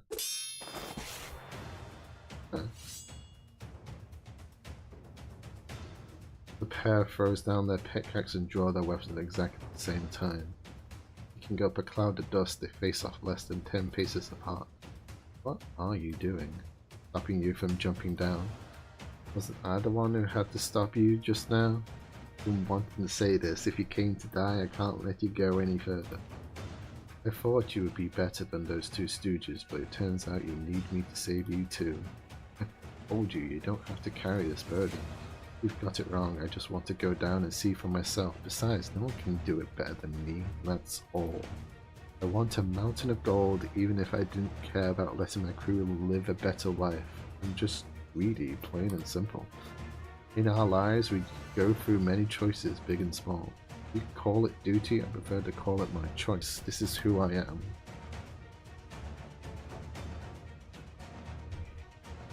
Right then, you're a trained fighter who won't walk into a knife. Well, things are about to get real this time. Don't get mad. I have nothing but sincere gratitude towards you, Narutoya. I need not fear a duel with you.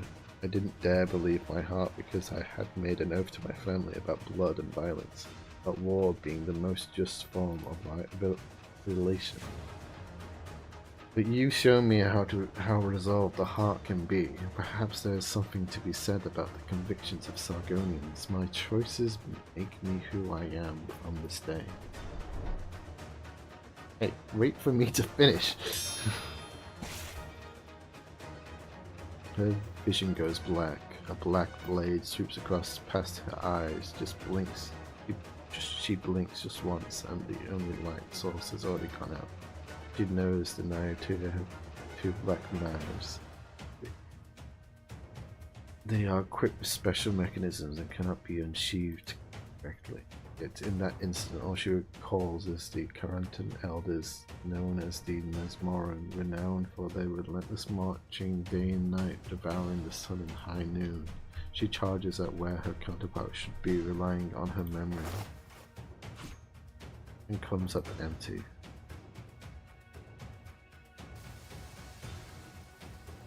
A little sleight of sand, a simple mirage of Rindium arts. Who said anything about winning the fight? All I need to do is jump first. Embraced by darkness and illusion, Naruto takes a step back. Wait, Narutoya, this is not a fair duel. Another silver medal for you.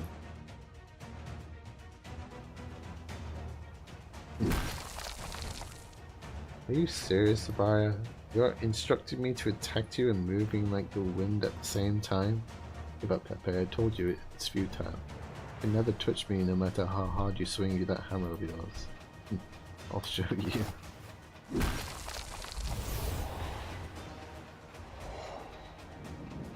Are you trying to break the support beams to limit my movement? Again, it's futile. The broken columns and floor are quickly repaired by sand, leaving no trace of damage. Pepe goes through illusion after illusion, seeking Zabaya. Whenever she catches a glimpse, however, he soon disappears behind more illusions and is once again nowhere to be seen. Focus, Pepe. Did you know, Zabaya? Before I turned 14, the doctor said I was a frail girl who would never lift a heavy hammer like this. Quite the difference the way you're swinging, like your diminutive figure. I trained under Sargon's top strongmans that I could penetrate the deserts and jungles and discover long-lost ancient ruins. At the age of 17, I could cross the vast desert on my own and fight off a dozen bandits at the same time. That alone is not enough, Pepe.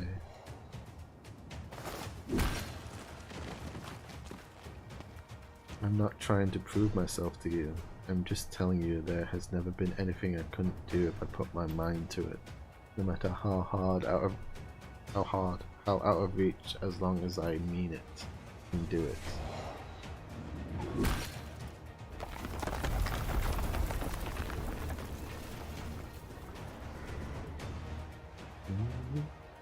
You hold this impression because you only lived for 22 years. I had cut down countless foes with my sword when I fought under my father's banner. Their screams filled me with confidence. I believed that there was nothing I couldn't acquire, nothing I couldn't do given enough time. Little did I know that my greatest enemy was time itself.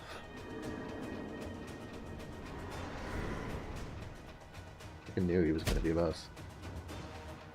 Golden flash, and Pepe feels an intense pain from her ankle before she could turn around. The staff is much heavier than expected.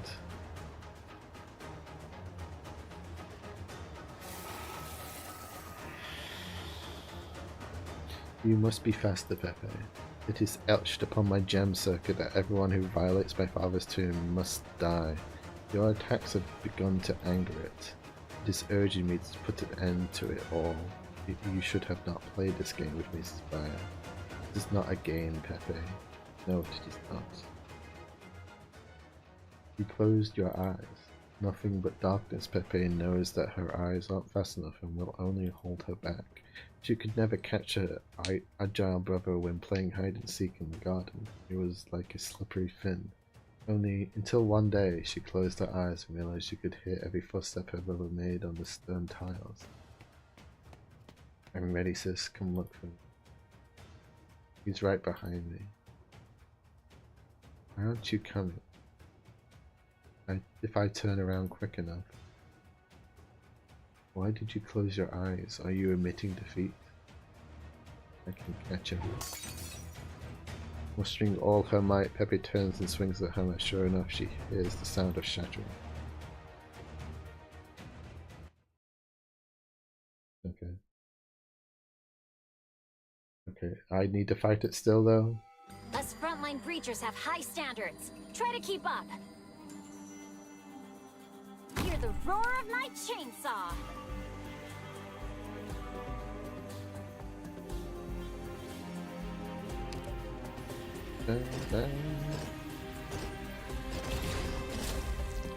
Beam!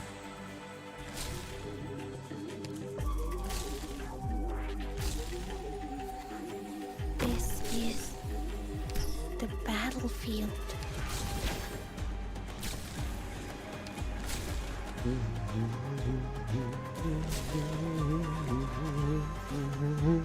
My power is all yours now. Vermin.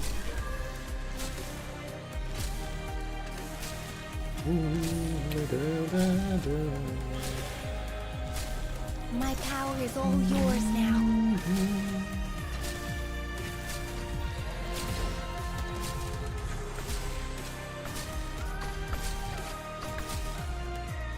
You will not come to harm.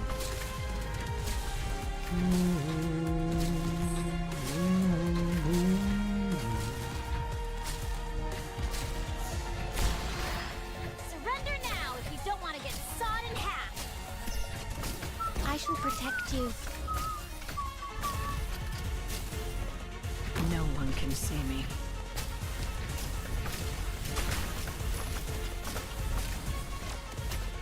Take flight.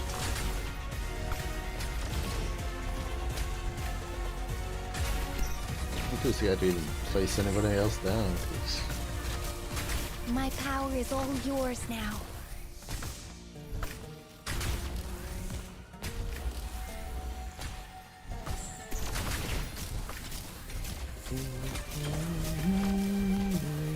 Right behind you. And you can probably put another tank healer here. What level are you? You are not leveled up, so never mind. This may be a little hot.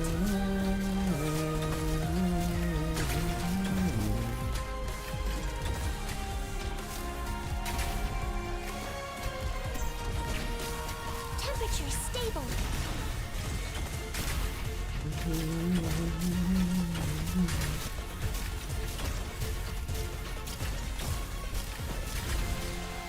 How's that?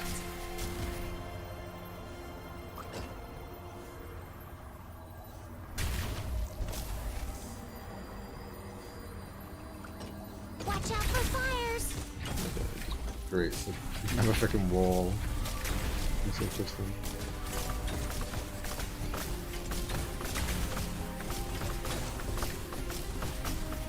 Watch out for What the fires. fuck are these beams?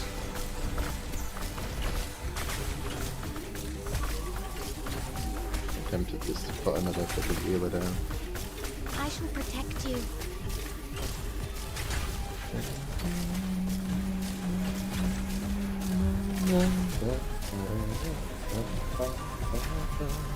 Meet me.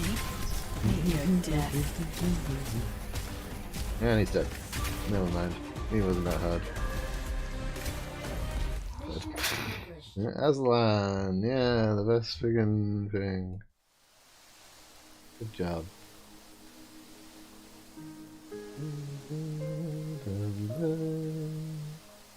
Pepe opens her eyes and sees Zabaya's sistrum inches away from breaking her neck in half.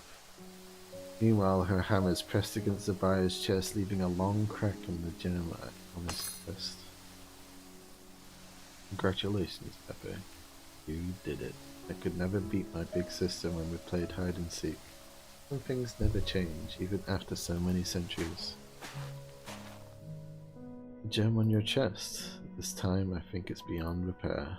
What will happen to you if it's completely shattered? Eternal peace. Will die. Yes, I will. As your ancestor, may I ask a favor for you? A favor to you, Jesus. Terrible. A favor of you. What favor? Can you take me into that gem? It's hollow. I thought it was just decorative. No, there's something that belongs to me and me alone. Thanks to them, I could say that all the years I spent guarding this place were not entirely for the sake of others. Some of those days belong to me.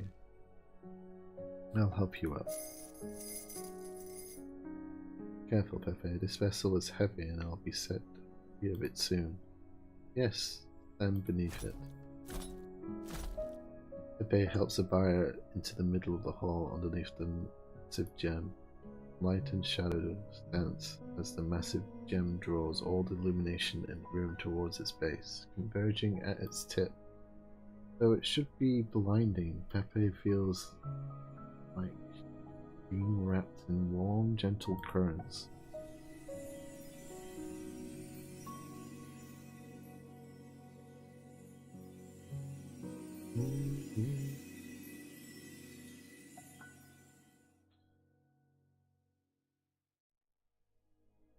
I see it, young Knights Mora. This is your own dream. Go forward.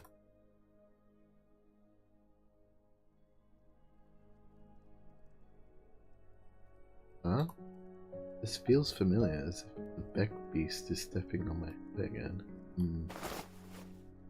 Hey, Annette, where am I? Aspasia, do you hear me? Could have known. The comm's broken.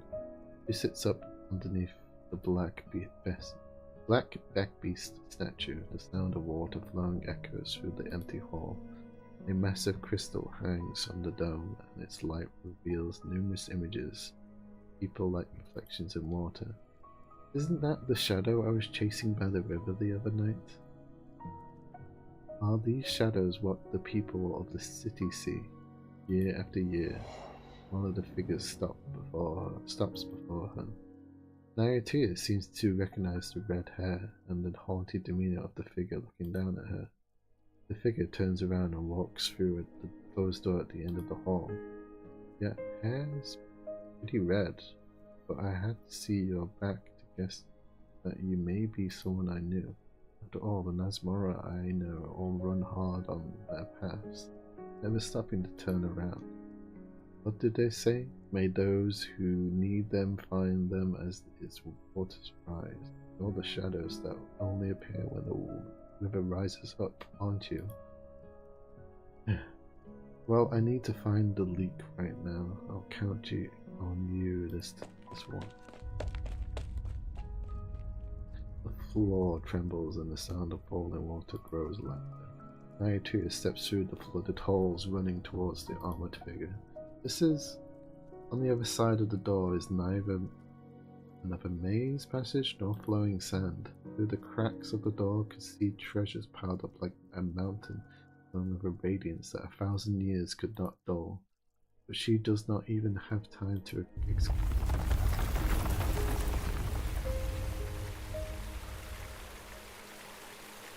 A massive fissure appears in the floor, and the entire underground structure of the city trembles violently. The hiss of rapidly flowing sand is louder than ever. Beneath the city and right under her feet, a colossal vortex of quicksand forms. Come on, that's the leak I'm supposed to plug.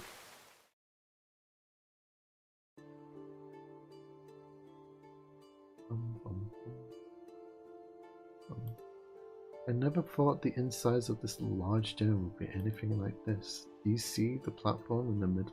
It may be hard to see, but it's there in the center. It's dazzling, but I should be able to feel my way. Ouch.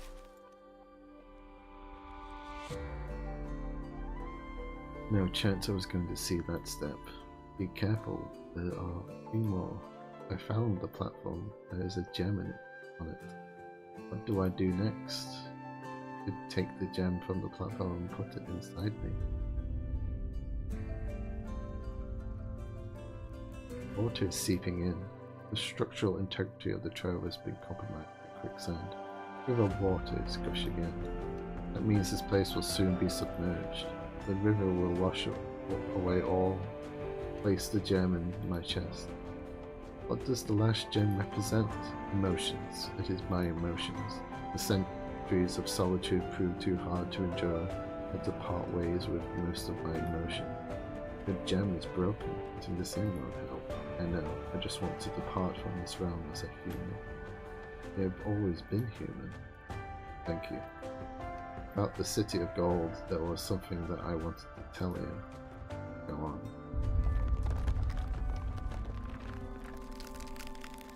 Never mind. Huh? Buyer? Let go, Pepe. You must let me go.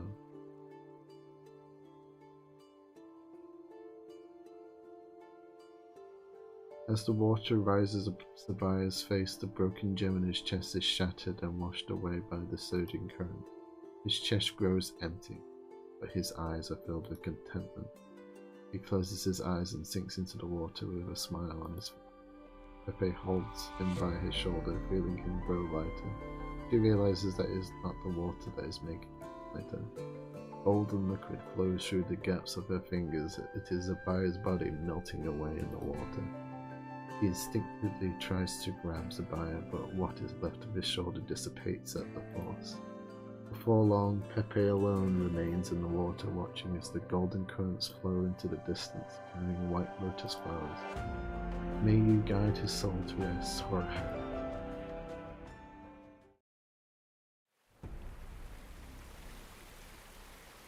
water pours down. Antonia remembers trying to catch an entire rain with the bottles of her pack when she was little. Later she learned that rain and drought are simply part of the cycle of life. Their tribe migrates with the weather atop their burden beasts. They cannot, need not, carry so much water. Another tremor sends the structure beneath her feet close to collapsing. Beyond the sturdy door of the trove, gold coins clatter against each other, their alluring clinks echoing the sound of her dreams. Wish I could tell those two kitties in the museum that a big hole big enough to sink a city is going to be plugged by a few planks. Antonia remembers how she dreamed about. If she truly owned a mountain of gold, real gold, not the gilded iron ingots that the Lords of Mir smelt, or the empty checks they write. The first thing she would do is dance on top of it. That way all the treasure will be captivated by her and never leave her again. Well then, let's dance. Antonia backs up a little and lifts up a black Beck-East statue. Then she charges at the seemingly indestructible door. Open up.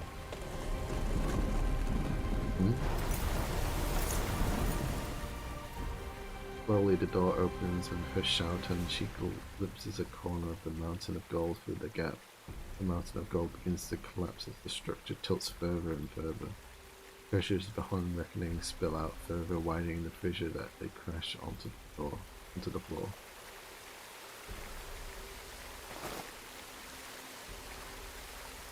Water crashing down from above mixes with gold and sand, distorting the walls under its pressure and turning the massive treasure pile into a glittering waterfall. Then as Mora nimbly throws her knife and grabs onto the rope attached. Like an elegant dancer, she swings through the air, watching as the mountain of gold cascades into the shimmering deluge. She throws her head back and laughs. Not quite what I envisioned, but I knew it wasn't delusional. I really made it to the City of Radiance and struck gold. Honestly, how many times in all of Sagan's history have enough gold to make it rain like a waterfall? I remember I'll remember this sea of gold. Just as I'll remember what I desire, I shall have. I'll amass more gold and I'll make it rain once more. When that day comes, the deserts of Sargana will remember my name. This is my choice. Okay. The glittering begins to dim as the gold falls through the fissure and into the vortex. The roiling sands begin to calm. The sunken treasure has filled the fissure, staunching the quicksand. Wait a minute. One last piece of treasure or two wouldn't have made a difference, right? Why didn't I at least take one home?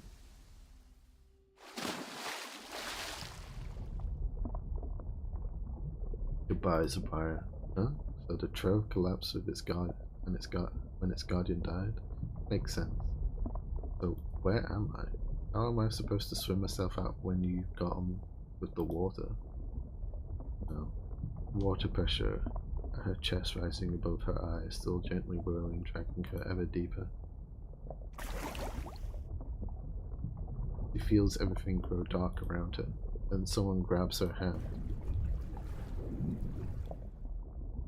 I guess luck is on my side after all. One last piece of treasure to take home.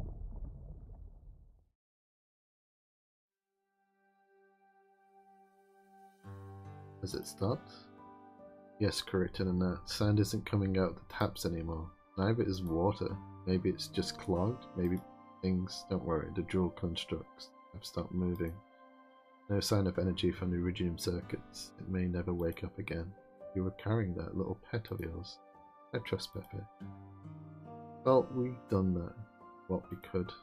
The chaos in the city has indeed stopped, but we can't be sure if it's over for good. Yes, we are still anxious. We all owe your friend a great debt of gratitude. I promise that I will honor her deeds and Pepe in my report, that their names will be known throughout the City of Radiance and immortalized in the history books for prosperity. Don't mind being known throughout the city, but I'd rather not be immortalized in the history books until I'm actually dead. Are you too? Hey, give me a hand with this girl here. Pepe? He probably would have been done for if I hadn't come across her while swimming out. I kept swimming up and it ended up here. You look awful. Where's Zabira? Pepe turns her gaze towards the pool next to her. May you guide his soul to rest, Arknight. Let time flow over him again. Let us move forward once more. Hey, I almost drowned. Of course my face and lips are going to be a little blue. Never mind that. Let me see my accomplishments. The sand's gone from the city, right? And the water's clean now? Right now?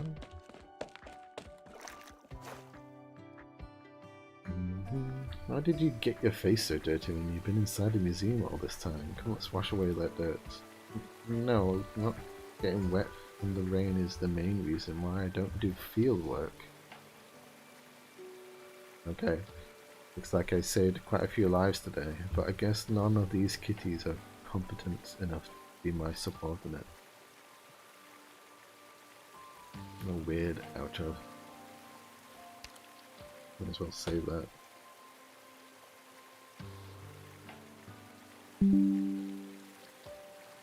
Okay, good. What does a competent subordinate look like in the mind of that Karanta? Well, see, I told you Naruto would be fine, so she wouldn't have just left us here. Sit down, Anjandi. The fountain's shaky and it's all fall over if we both stand up at the same time. It's my turn to stand up now. Perhaps someone who fears nothing like herself. You too, today. It's such a fine and sunny day, isn't it? I Okay, do hope that's it. they will receive the forgiveness they deserve. And story. And that's it.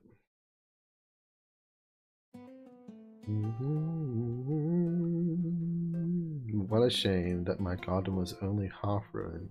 This was my opportunity to give it a makeover, but the remaining sculptures and plants got in the way. Repairs are almost complete though. Would you like to visit? I appreciate the offer, but I'm afraid I must decline for the time being. My gem collection is in disarray and I need to have each piece praised individually to restore my century-old collection room.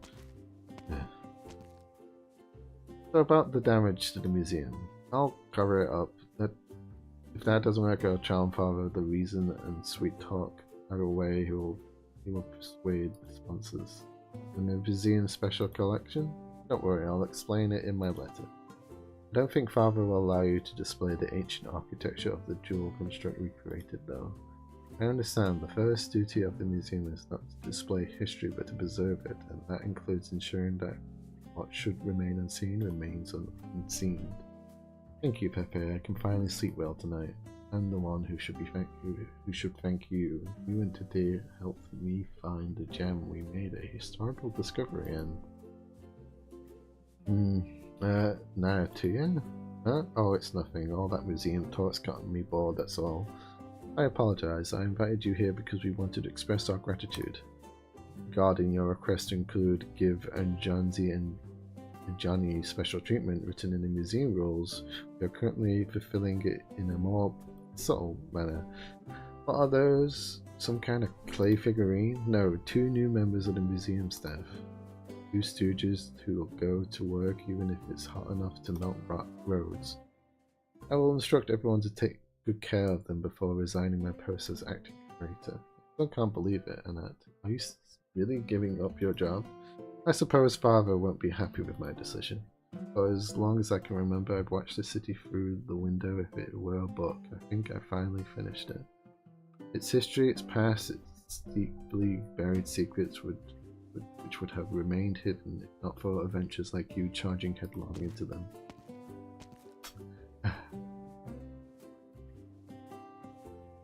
Hey, it's that picture I used.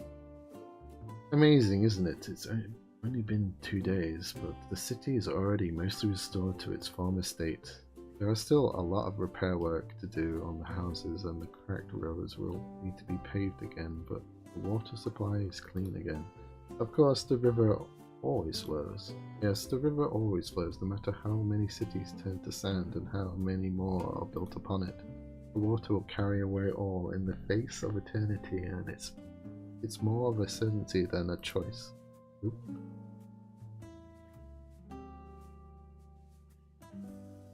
But eternity has no meaning. Well, like Titi said, it's not such a bad thing for the museum to have an outlandish expedition once in a while. I agree. You know, before coming here, I really did imagine going on a heart-racing adventure. Of course, it's nothing like what we've been through, just a battle of wits and courage with someone who's after my gems. Pity no one will actually do that to me, such a shame.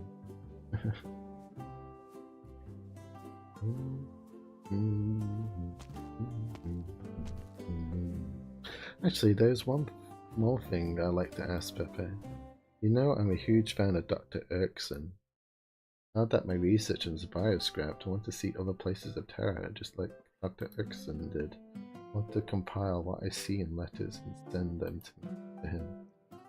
I want to become pen pals with him. Hey, that's a good reason to leave the museum. But you faint from heat stroke just by standing too long in the city garden. Shouldn't you get some physical training if you want to do field work? That's what I wanted to ask you, Pepe.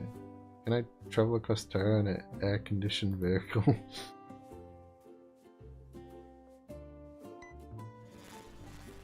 Raw time.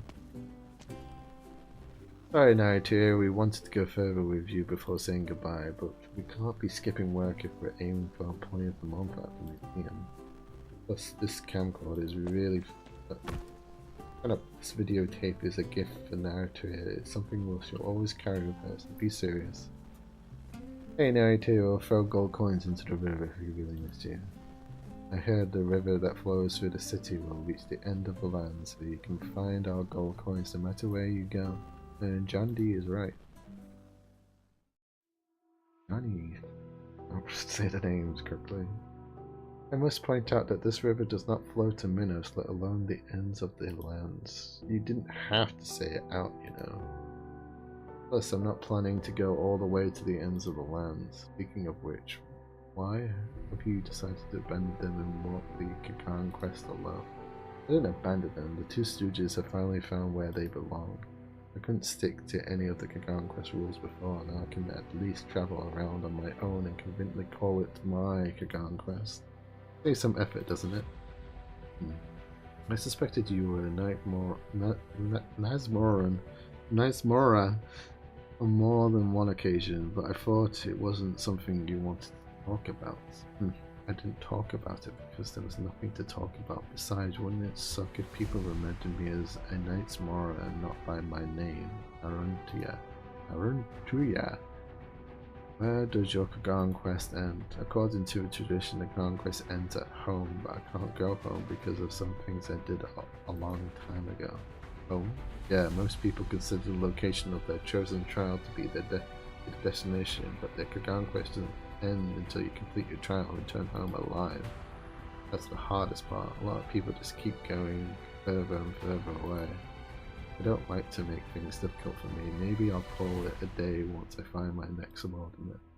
I wish you a smooth journey. What about you? Have you had your fill of the museum these few days? Ate Hanem has kindly granted me access to the parts of the collection. Public. The more I see, the more acutely I become aware of the gaps in my knowledge and the history of Minos. There's nothing more I can do here after helping them with the write-ups for the renovation minority exhibit. I will bring photographs of the collection to Minos and share them with experts. Hopefully they will be able to prove the existence of competitive philosophical debates in ancient Minos. After that, I might take the goblet back home. Oh, speaking of which, I have a present for you. The convoy will depart soon. Take this and flee. I mean, go back to Minos. Farewell, friend. Naratoya turns around and with confident strides walks away from the setting sun. As anticipated, she hears a spire's exclamation of a moment later. That's the museum's Just say thank you and leave with the stuff as quickly as you can. Don't ask questions. Thank you. You really won't ask? I don't have to, remember? Thank you, Naratoya. It has been a most rewarding trip. Cheers. The convoy rings its bell, a single departure. Naratoya waves her hand without turning back. With my golden blessing, you better win a gold medal. Speaking of rewards, there a whole month of hard work and all I had to show was that goblet. I guess there was something else too. I don't remember. It's okay, it's my choice. I chose this. It's just a cup made of gold. There must be so many more waiting for me.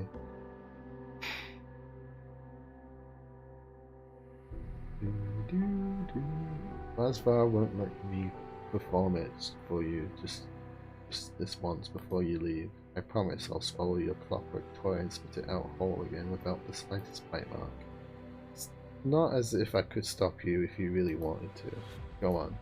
I'm curious if it will grow some real feathers. Mio just misses you, that's all. No need to let its antics delay you. Everyone knows the rules of the trading post well now. The Grand Bazaar will select a new overseer or create a new order. You can leave without worry. Do you really feel reluctant to part even when your existence is practically eternal? Of course, this is the gem trading post of the City of Radiance. I only ever pick the best place to live. You could try keeping a real pet, not sovereigns of beasts like Mio and I, or buckler foul beasts, sure. Successful merchants keep special pets. The minimum standard for you is an albino fowl beast or a rainbow fin at least 3 meters long. Understood? Come, let me pay. What? Let's please. Seemingly reluctant, Mew jumps onto the table in front of the human, lowering its head and tucks its tail.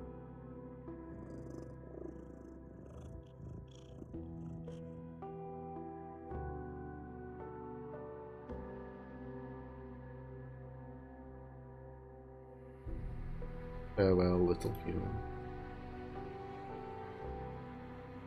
Farewell.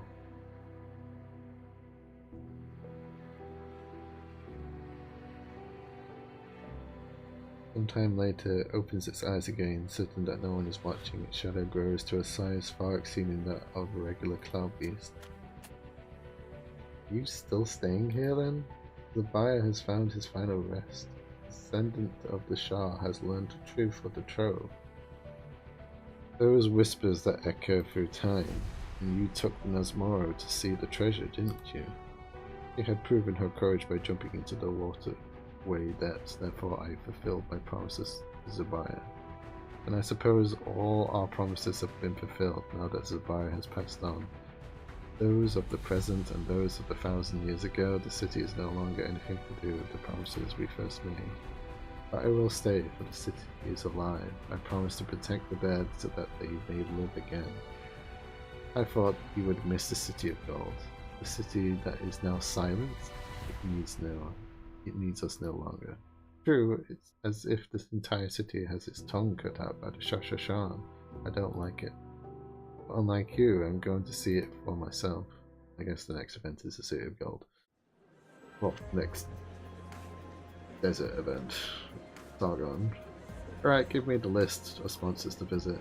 Take inventory of these collections. I'll arrange repairs later. Hold on, don't send me this to the natural Zivix. Not Amber, didn't you see the fragment of a jewel construct inside? Just set this aside, consider it part of my personal collection. Hey, little cloud beast, Lasvars, right? Let me touch your fur, see what comes out of your mouth this time. Yeah, oh, just what I wanted. What? Yes, I'm talking. I just designated you as my keeper, understood? From now on, I tell you where to go. Okay. 6 months later, what?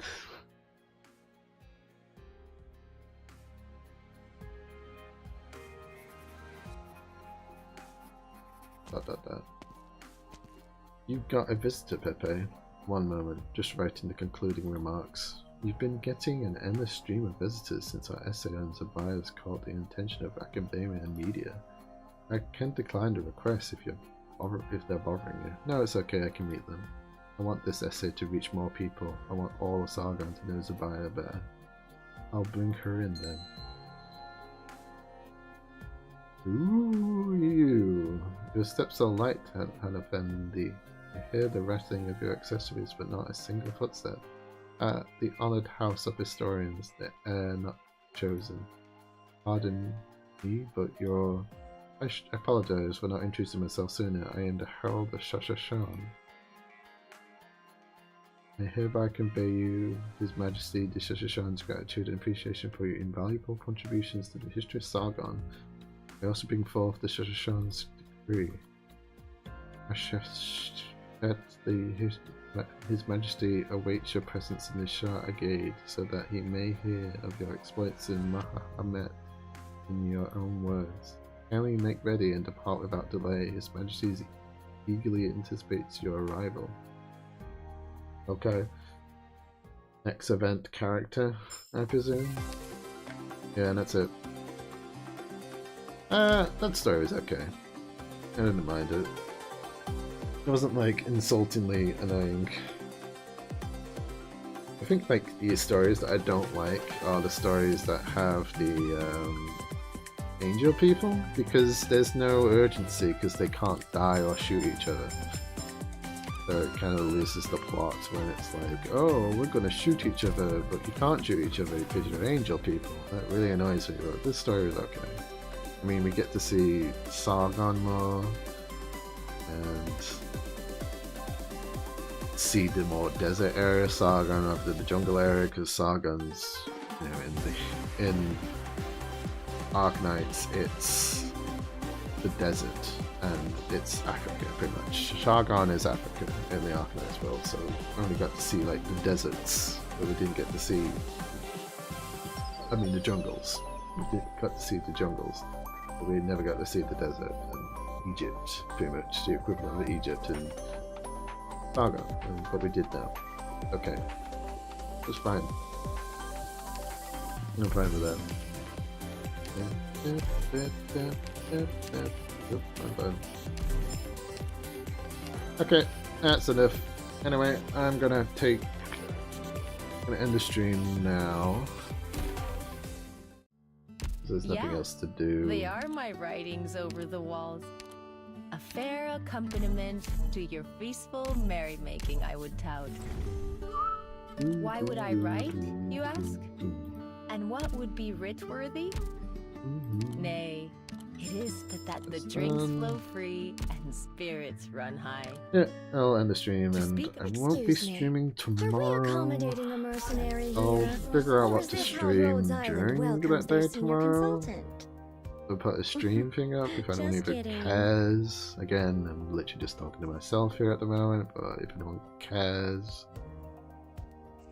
I'll try and do something with my life and just continue streaming, because I literally did nothing these past 3 years, not streaming at all, and I really just regretted it, and I really just wished I just kept streaming, but I was just too lazy and I didn't know what I wanted to do, but now I'm like in a situation again where I'm like, oh, I would love to play this game, but I don't want to waste time doing it because there's nobody to even see it.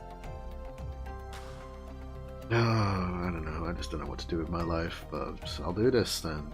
I still have no idea what to do with my life. Okay, trying to end on a sad note. Goodbye.